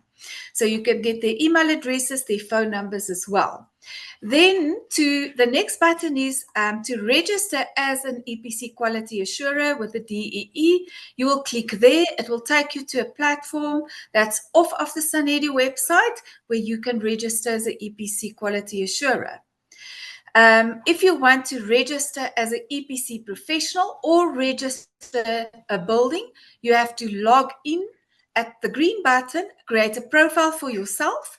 And there under that, once you've created a profile for yourself, you will find an opportunity to register as an EPC professional or to register your building. And this is the website. You will obviously have it afterwards as well. And it's nice and quick and easy process. So the registration process for buildings is, as I said, easy. You need to already do that now. Don't wait till the 7th because you're already not in compliance. So the owner can go onto the platform, on where the green button is. You use the link, you register, create a profile, you register your building. You need to have the following information: your occupancy class, whether it's a A1, A2, A3, or G1. Remember that's your dominant occupancy class. If you registered incorrectly, it's not serious. It is something once your EPC assessment is done that can be correct. You need to put in your building size per square meter. Note, it doesn't have to be your net floor area yet. You can just put, according to your plans, what your building envelope. And the building is seen as a structure which is under a roof, and that is enclosed with windows, doors, and walls. So if it's an open structure, it doesn't count, but don't go and, just that is what the building is. And each building envelope needs its own EPC. Then SANEDI will verify your information and your building will get a unique number. And then you need to appoint an EPC registered professional to do your EPC. So I hope this already helps you clarify. So now to know what needs to be done is important so that building owners can understand there's quite a bit of work that goes into this, which is why training is required. And the people that are registered have to go through training and have certain base qualifications. So first of all, information and data needs to be collected on the energy consumption and usage, building data, occupancy. Then somebody needs to determine the actual building energy performance using the standard and the regulation. So it's not a common sense. It's not a common sense process. it has to be done in accordance with what the standard and the regulation says. And then, and it mentions things like you can't just estimate data, it's measured data, and it's verified measured data, etc. Then you need to use your science 10400XA to get your building classification. Use your 10400XA to determine your reference usage.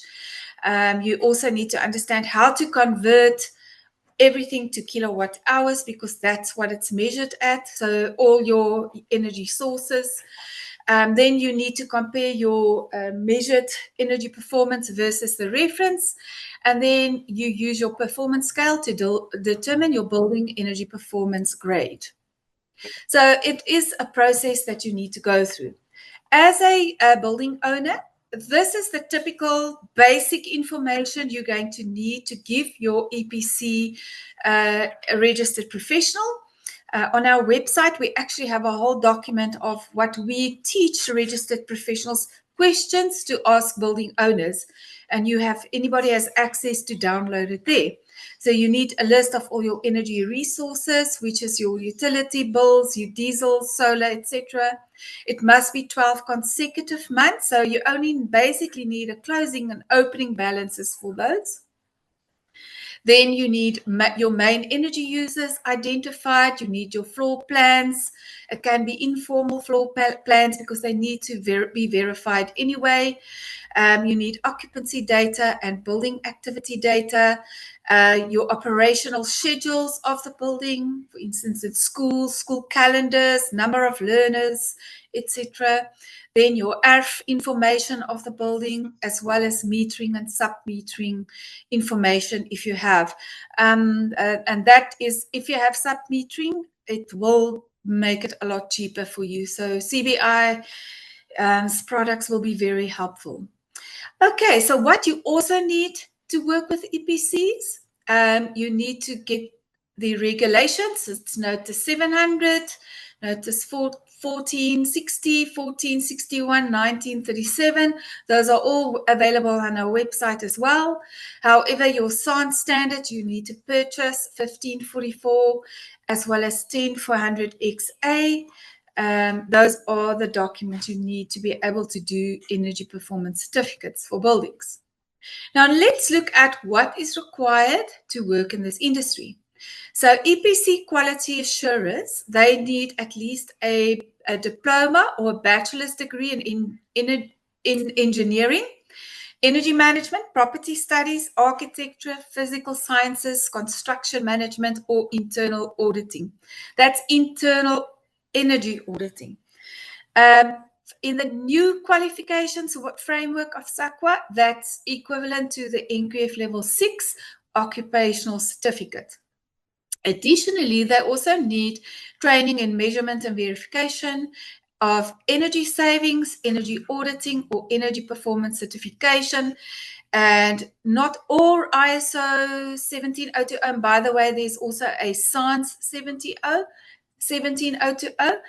The 17020 is actually a standard for an inspection body to comply with, but there is an equivalent guideline published by the DEE, which has the quality management process aligned to 17020. So remember, that's what you as a company that's doing this work needs to comply with. So I think it shouldn't say or, it should actually say and, because it's very different information than what the other requirements are.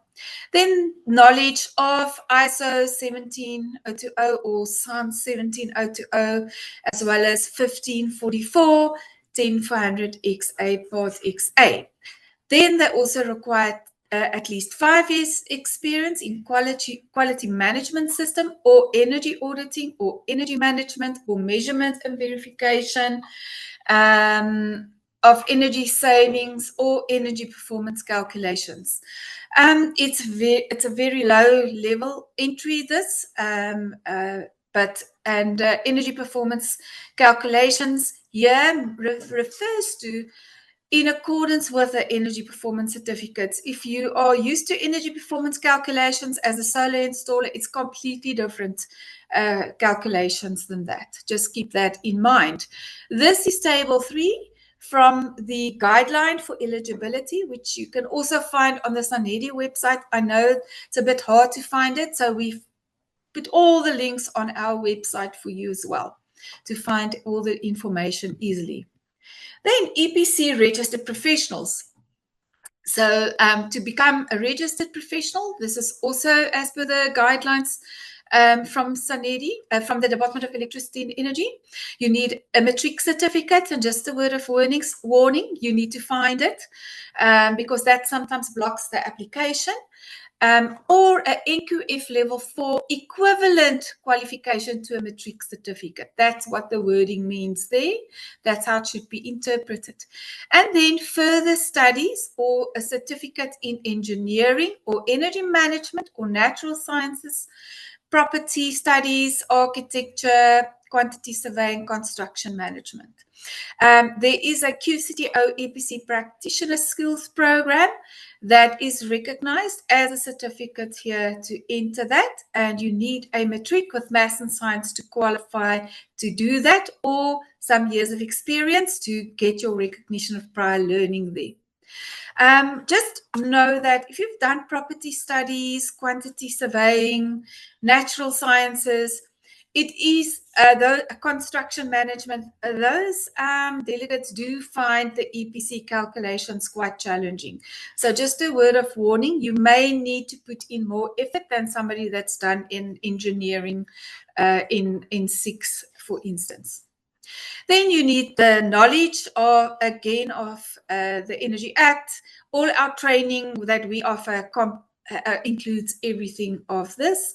And then also the regulations on energy performance certificates of buildings. And then your 17020 again, your SANS 1544, and the 10400 XA.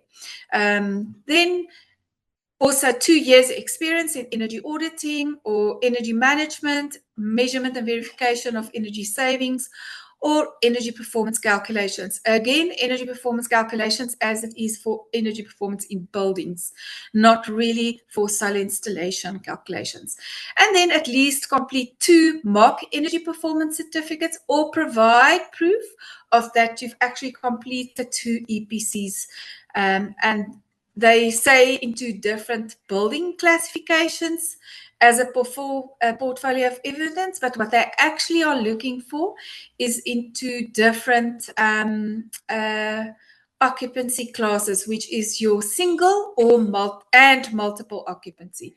So it's not really the building classification, it's the occupancy class multiple or single occupancy. The calculations in the two are very different.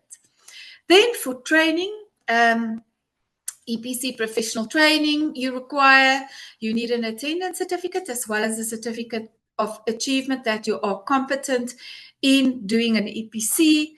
And then also training in energy auditing or energy management that's endorsed or approved by SANEDI, and all our training programs are endorsed by SANEDI. They are also EXA, CPD accredited, as well as SACNAP, as well as AE renewal credits accredited. Then you need to attend some of the SANEDI training. They often make training available through the ESCO register and the EASA association. After that, there's continuous professional development required, and DEE will become more prescriptive soon in what they will view there. And every 5 years, EPC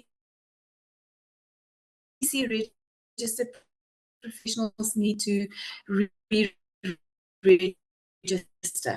Their registration is valid for 5 years, but they have to prove qualified. Internationally, we run the certification professional. You can book through other organizations, SAC and some cybernetics as well. And then we also do specialist water, lighting, industrial certifications.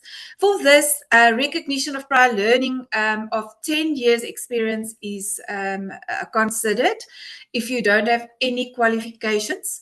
But if you have, depending on your qualification, anything from 3 to 7 years, depending on what level your current qualification is. So if you have, for instance, a national diploma, you need 5 years experience. If you have a BSc degree, you need 3 years experience, as an example. If you're an electrician, you need 7 years experience. Then you get listed on our on the international website. These international certifications are recognized in 125 countries and almost all African countries. Then locally, we have got certified EPC practitioner, which also is a process to go through, and it's recognized in Ghana and South Africa. We implemented the programs and the EPC methodology in Ghana as well.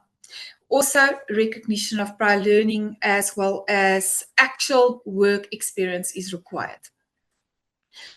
So the formal programs available, just summarizing it, EPA has over 50 training courses available for continued professional development. So we also run the QCTO Occupational Skills Program certificate that requires about 350 notional hours. Be warned, it's a lot of work. You'll probably spend more than that. And then we also have the QCTO's Occupational Certificate, Energy Efficiency Technician or Energy Audit Technician, some people call it. It's NQF level 6, equivalent to a diploma. And then our SANEDI approved course is your 2-day short course if you have got already a CEM or experience. And then we have a 4 to 8 hour supervised assessment that we do for you to get our certificate of achievement. And we also have an EPC assignment if you're new in it, which requires about 200 notional hours. Okay, so this is a summary of formal programs available. Then for continuous professional development from beginner, starting from beginner, we have various exit levels, and not all of them are paid courses. They start off from about 2,500 Rand up to, depending on what you want to do, it goes up to 18,000 Rand.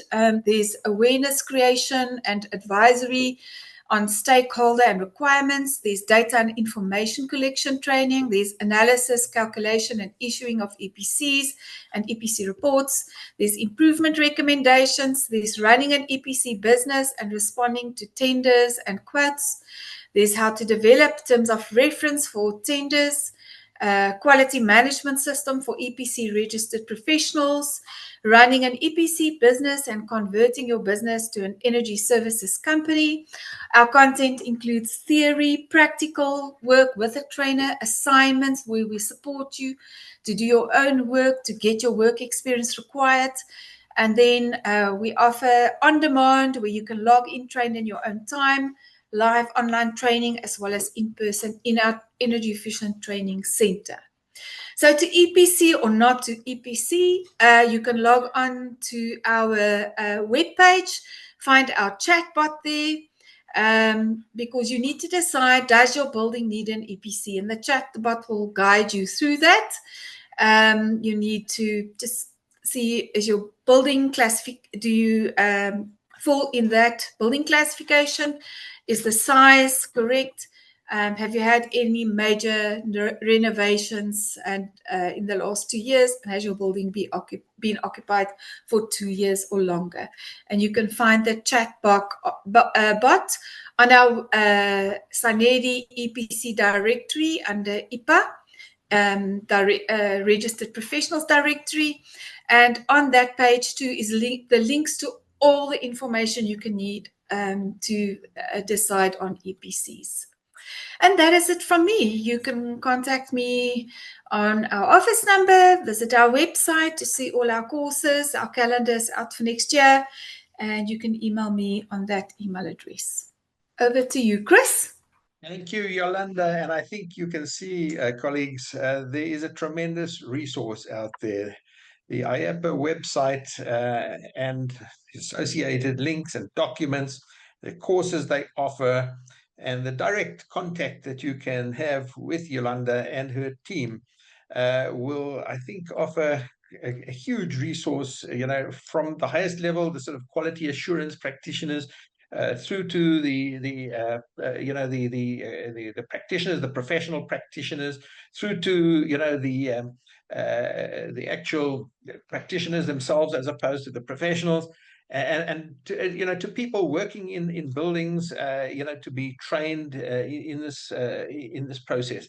A fantastic resource, and I think very well explained by Yolanda on her presentation. And I want to just tell everybody, in case you're wondering, these presentations will be shared tomorrow by email to all people who registered to attend this webinar. So all this information that Yolanda has given you and all the other presenters will be available at your fingertips, because you will need it going forward. You won't just gather it from what is being said, but you will need to study these presentations, and people like Yolanda are available to take your calls, to take your emails, to answer your questions. And I really, again, want to thank our presenters for helping me answer so many of the questions. 39 questions have been answered online. Please take a look at the answers. Many of these issues that have been raised have been very clearly articulated and answered in the Q&A facility. But now it comes to a wrap-up session. And it's a great pleasure to introduce to you Lisa Reynolds, who is from the Green Building Council South Africa. And Lisa has been involved in energy efficiency and the built environment since 2003. She was the driver for drafting of energy efficiency standards and regulations for buildings in South Africa.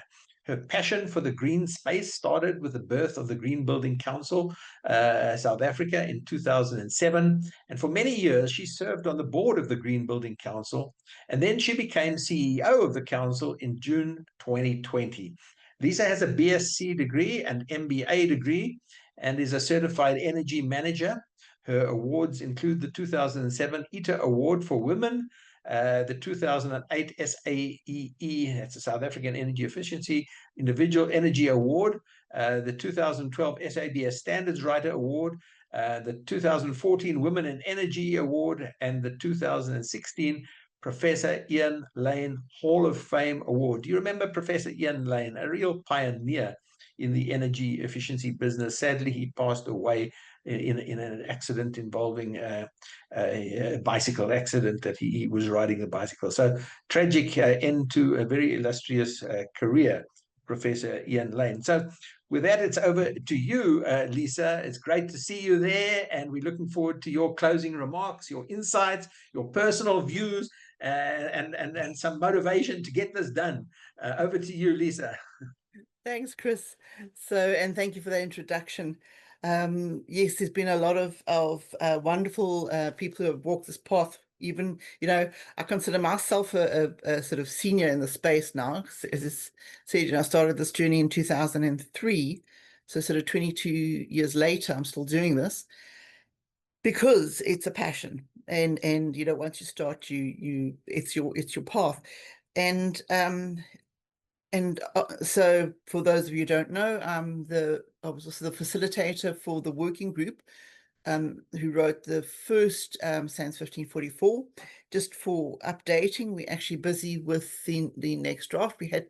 We amended the standard this year with the change of SANS accredited professionals to registered professionals, and we're now busy redrafting and doing the next version of SANS 1544. Because the thing with all standards is that, is it perfection when you first write it? We'd love to think so, but it's not.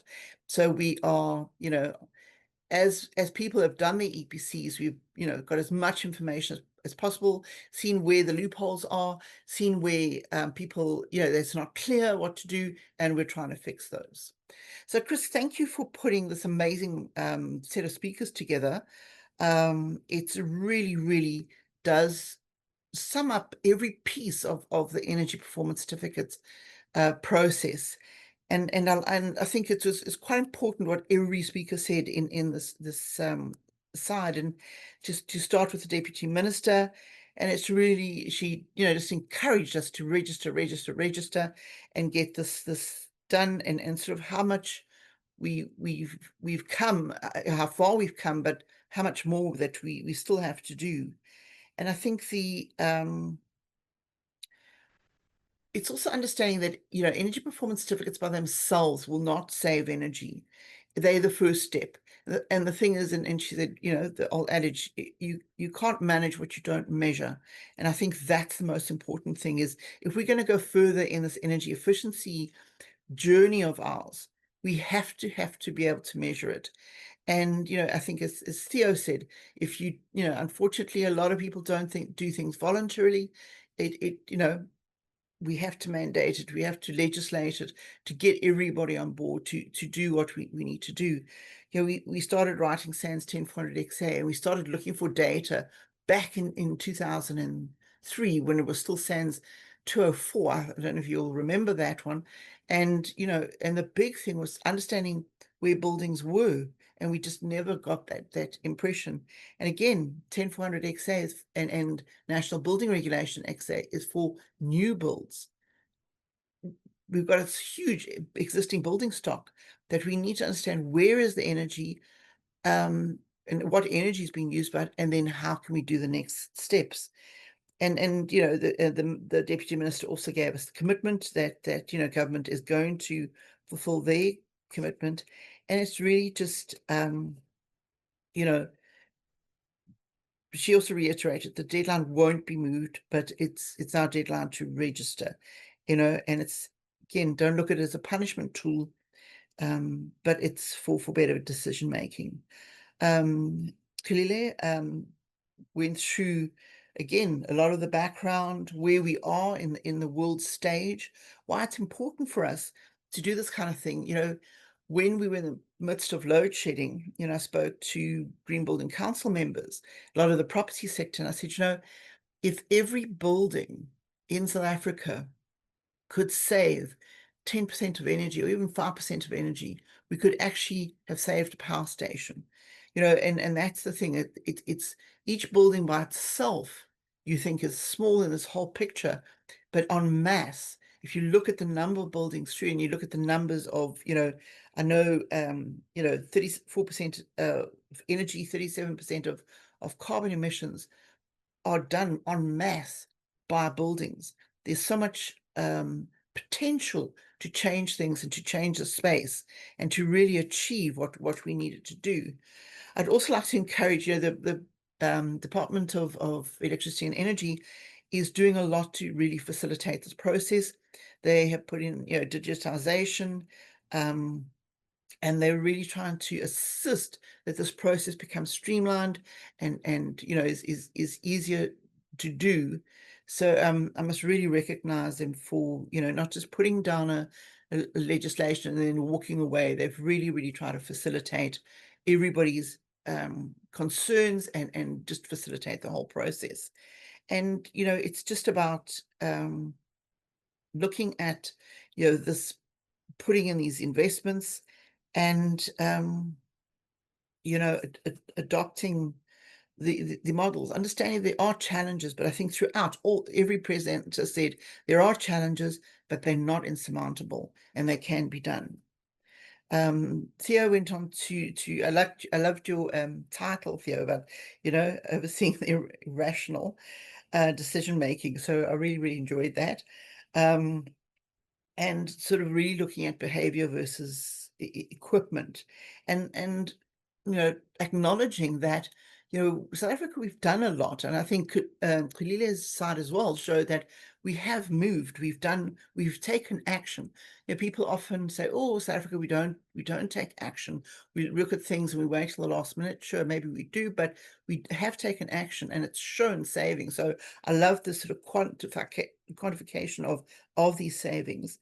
and looking at sort of also the knock-on effects of load shedding with jobs lost and sort of business lost, money lost. And I think that's the thing, is if we can avoid that through these kind of programs, it makes it all worthwhile. And, you know, these, you know, and I know that we're talking about job creation in sort of the professional, the registered professionals, but we also are looking at job creation in retrofit. And we know one of the questions says, you know, it's a choice, of course, but it really makes business sense. And you know, even when we go to Andrew's metering, you know, again, he was very practical about the whole thing, saying, you know, this, it's not one size fits all. Maybe it works for you, maybe it doesn't, but overall, it really does make business sense. And I think that's the big thing. If you look at things from your ESG reporting to what you do and understanding the systems and how they work, they really make business sense. And so Theo, back to you, and the voluntary and the incentive conversations, is that really, why did we go this side? And of course, with Andrew, we need data. You know, it's the understanding of needing the data, of getting visibility of what your building does and how it operates, and really managing. And again, I want to say that, you know, these are good business decisions. You know, there's good payback in there, and it's really about, you know, leveraging for this change. And also close to my heart, Andrew, is at Green Building Council, we also say, before you add renewables, make sure your building is as energy efficient as possible. And that's also what the EPCs are about. People have asked questions about, you know, why are we just looking at energy, even if it's supplied by renewables?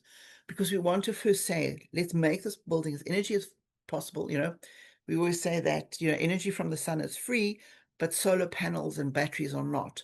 So, and plus they've got embodied carbon in them. So let's try, you know, you wouldn't fix a water problem. You wouldn't start doing grey water harvesting until you fix the leaks in your water leaks in your building. Similarly, don't forget to fix your energy leaks in your building before you even look at putting renewables on. So I think it's really, you know, efficiency first. And, you know, and doing it piece by piece, you know, taking sort of bite-sized pieces out of it. Yolanda, as always, very comprehensive, very practical, telling people, look, here are the players in the field. This is how you approach, you know, registering. This is how you look, is your building qualification. I might argue with that. Don't tell people too much to EPC or not to EPC, because maybe they'll think like, oh, how do I get out of this? So, but I do get the point. So it's wonderful to look at, you know, the summary of the programs. And I think it breaks it down really to saying, guys, this is a process, but you can follow it. There's ease to it, you know, and you've got so much support. We've got so much support in Sanedi. We've got so much support in the DEE. And with all the professionals that are here, we've got so many people that are involved. The Green Building Council, we also do training. We, you know, as I've said, I've been involved since its sort of conception. We, you know, in getting the standards written. And I think, you know, the big thing is, you know, understand where your buildings are and what can be done. And I know, you know, it's again, it's step one, you know, and people say, oh, well, why would you choose, you know, then there's more cost to doing a retrofit program and to making a building energy efficiency. But all that cost has payback. It really makes business decision. If you're looking at different things, if you're running a plant, you'd look at, where do I get production efficiency? And you would put that CapEx in. It's a very similar approach. Is, you know, where's my building? How can I make it better? Energy is not going to get cheaper. You know, and that's the thing that Theo mentioned as well, is the cost of electricity. You know, the tariff and the rates. It's really, it's almost a no-brainer to say, guys, if this makes sense to do it. And there's, you know, when you look at the numbers of plus 8,000, over 8,000 buildings registered, that's good. But again, as we said, you know, we can discuss, you know, I'm always worried about this 250,000 buildings should keep getting EPCs. I'm not sure of the number, I must be honest with you, in it, because it's ranged over the years. It sort of started around about 150,000, now it's 250,000. But all we know is that we're a blip. You know, even at 8,000 registered buildings and 4,000 plus with EPCs, we're just a blip on what needs to be done. And the potential is huge that we could really, really make a difference. Once we understand where our buildings are with energy, we can look at the energy efficiency processes, and we can make things better, and we can really make a difference in the energy use, in the carbon that we're emitting, and really make South Africa a country with reduced carbon and reduced reliance on fossil fuel energies. So, I have a saying, like sorry, Nak, just do it. So let's just do it. Lisa, thank you for your words of wisdom after many years of experience in this game. And the one thing you hit on for me that made sense is the payback is good. And the more the price goes up, the better the payback. It's, as you said, a no-brainer. Any company that's not looking at energy efficiency is missing out on a business opportunity. And the payback is getting better and better as the price goes up. And there seems to be no end to it, because last I heard from ESCO at a media briefing, they say they're wanting to contain the price of electricity, the increases in electricity price, to single digits for the foreseeable future. Now, what does that mean? Single digits means 9.99%. That's 3 times the inflation rate. And if that's what we're in for the foreseeable future, then energy efficiency becomes more and more of a payback. So thank you for your words. Ladies and gentlemen, we've had over 44 questions answered on the Q&A. It's fantastic, and thanks to our presenters for that. There are 2 open questions, but I'd like to suggest that we go directly, because we've only got 15 minutes left. Are there any people in the audience that would like to ask a question orally by putting up your hands? I will then enable your microphone when I see your hands are up, and we'll take your question. And if I can please ask our presenters to switch on your cameras and your microphones and be ready to take some questions. I'm going to be watching the hands uppers and hand them the microphone when I see their hands up. So please, colleagues, put up your hands if you want to ask a question. But in the meantime, I'm going to, I've looked at some of the questions and tried to get some themes, that, were common in the questions. And I know they have been answered, but I still think that maybe they deserve a bit more. And one, of course, is this whole question of the deadlines. You know, there was a deadline for registration, and that's actually passed by several months now. And there's now a deadline for certification, which is the 7th. But the message I got from the minister is that give a little bit of grace here. In other words, I think, and this is what I'm asking our presenters, and I'd like to ask Kolile this, and maybe 1 or 2 of the others to come in. As I understand it, the minister is being quite generous in her messaging to say, listen, we know the deadlines for certification of the 7th, but if you register by this date, that it doesn't sound like they're going to step in with a heavy stick and beat you, for not being certified. Step 1 is to register, and then there's a process of follow-up where you'll be contacted and you'll be informed and you'll be helped on this journey. And it is a journey. We've heard all about it. So I'd like to just ask, am I right in understanding that the 7th is officially the deadline for certification, but there seems to be some grace being given, provided you register by that date? Will you be okay? Over to you, Kolile, and then I'd like to move to Yolanda, maybe to just get her view going forward on this as well. Yes, Chris, that is correct. The DM is encouraging. We are also encouraging from D and Sanet to register.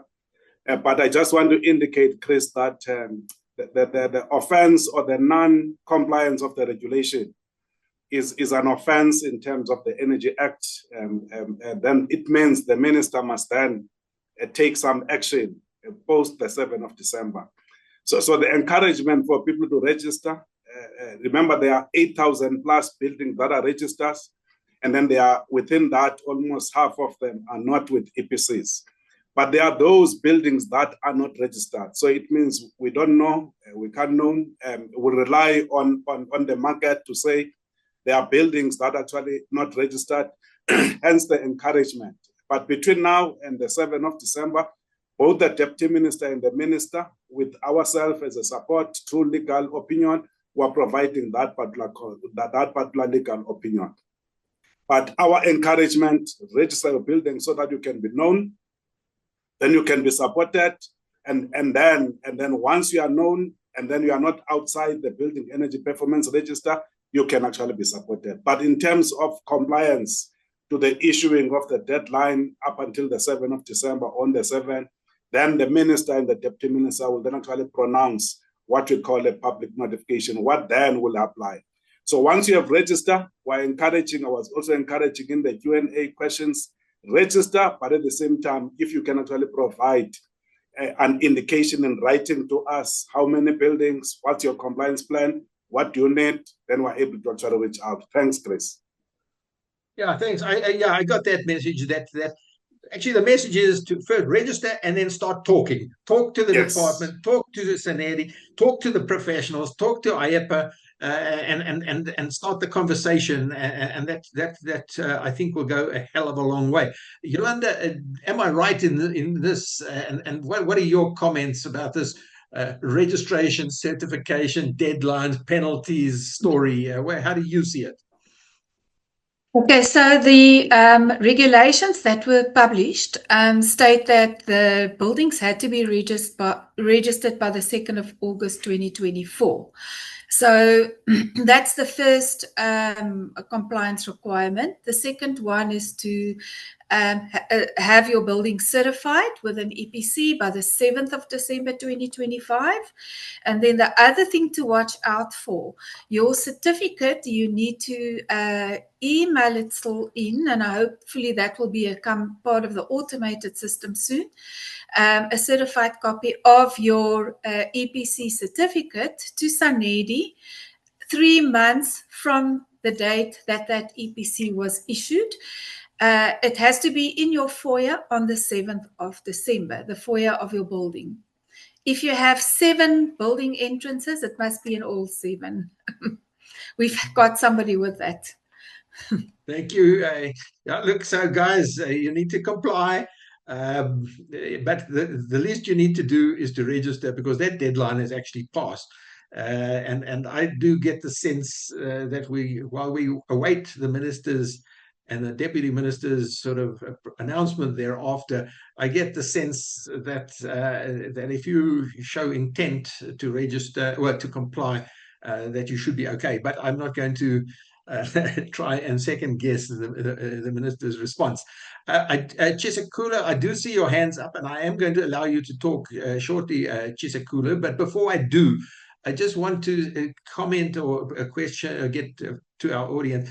I saw a lot of questions about, oh, I've got a factory, do I need an EPC? Oh, I've got a home, is this for houses? Oh, I've got a warehouse or a data center or a shopping center or a mall. All these questions about, do I need and the answer that I got from Yolanda and others is, there are tools out there to help you decide whether you need it. And you just need to go to the IEPA website and use their tool to determine, do you need this EPC for your particular class of building. I see a lot of answers on that already on the Q&A. But again, Yolanda, can I quickly move to you and say, do you have a tool available ready for use that people can decide, see very quickly and easily whether they need an EPC or not? Yes, we do. It's a chatbot, and it asks you the basic information. It's on epa.org.za. You go to registered professionals, and then there's a page that takes you to all the EPC training providers. It takes you to all the questions that a building owner can be asked. The chatbot, you answer a few questions and it'll tell you, yes, you need an EPC, or no, you okay. Just remembering when you register your building and when you complete the chatbot, because you haven't done an assessment and you have not taken into account the excluded areas and things like that, because those can become complicated to calculate once, depending on what type of building you have. You may think you need an EPC, but after doing an assessment, you might see, okay, well, I might not. So, it's like if you've got 1,050 square meter building, chances are you might not need an EPC if the net floor area is calculated. If you're a government building, that is. Thanks so much, Yolanda. So yeah, the tools are there for you to use. I know there's the IEPA website, and I think there are other tools that have been mentioned on the in the Q&A, which you could equally use. But I see, Chesikula, your hand is Sorry, up. Chris, can I just jump in here quickly? Yes, Lisa, please come in. Yeah, just quickly. People ask about factories and warehouses and that, and sometimes they go, oh, this building type is not in 10400 XA. I think it's important to note that the buildings that the buildings included in 10400 XA and in EPCs are buildings where the energy use is dominated by people's habits or people's needs.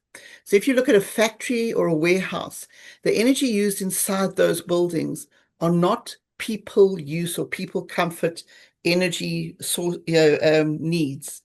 So if the energy needs of a building typology is other than for people, that building's not included in this thing. So I just thought it's a nice, easy way, besides what the regulation says about then the typologies, but just note it's a quick rule of thumb. Thanks for that guidance. Chesikula, I've allowed you to talk now. Please, can you come in and ask your question?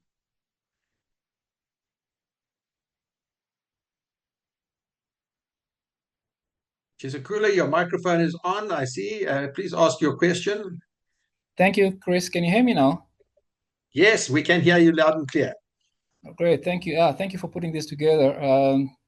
Wonderful session. I must say, I was with Lisa at the inception. We crafted the standard together, and over the years, I've seen it almost go quiet, and in its place. Obviously, the conversation around self-use renewable energy, captive power, overshadowed energy performance and energy efficiency.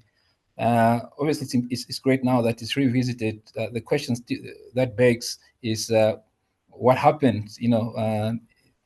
Why are we struggling to forefront energy efficiency? With regards to renewable energy.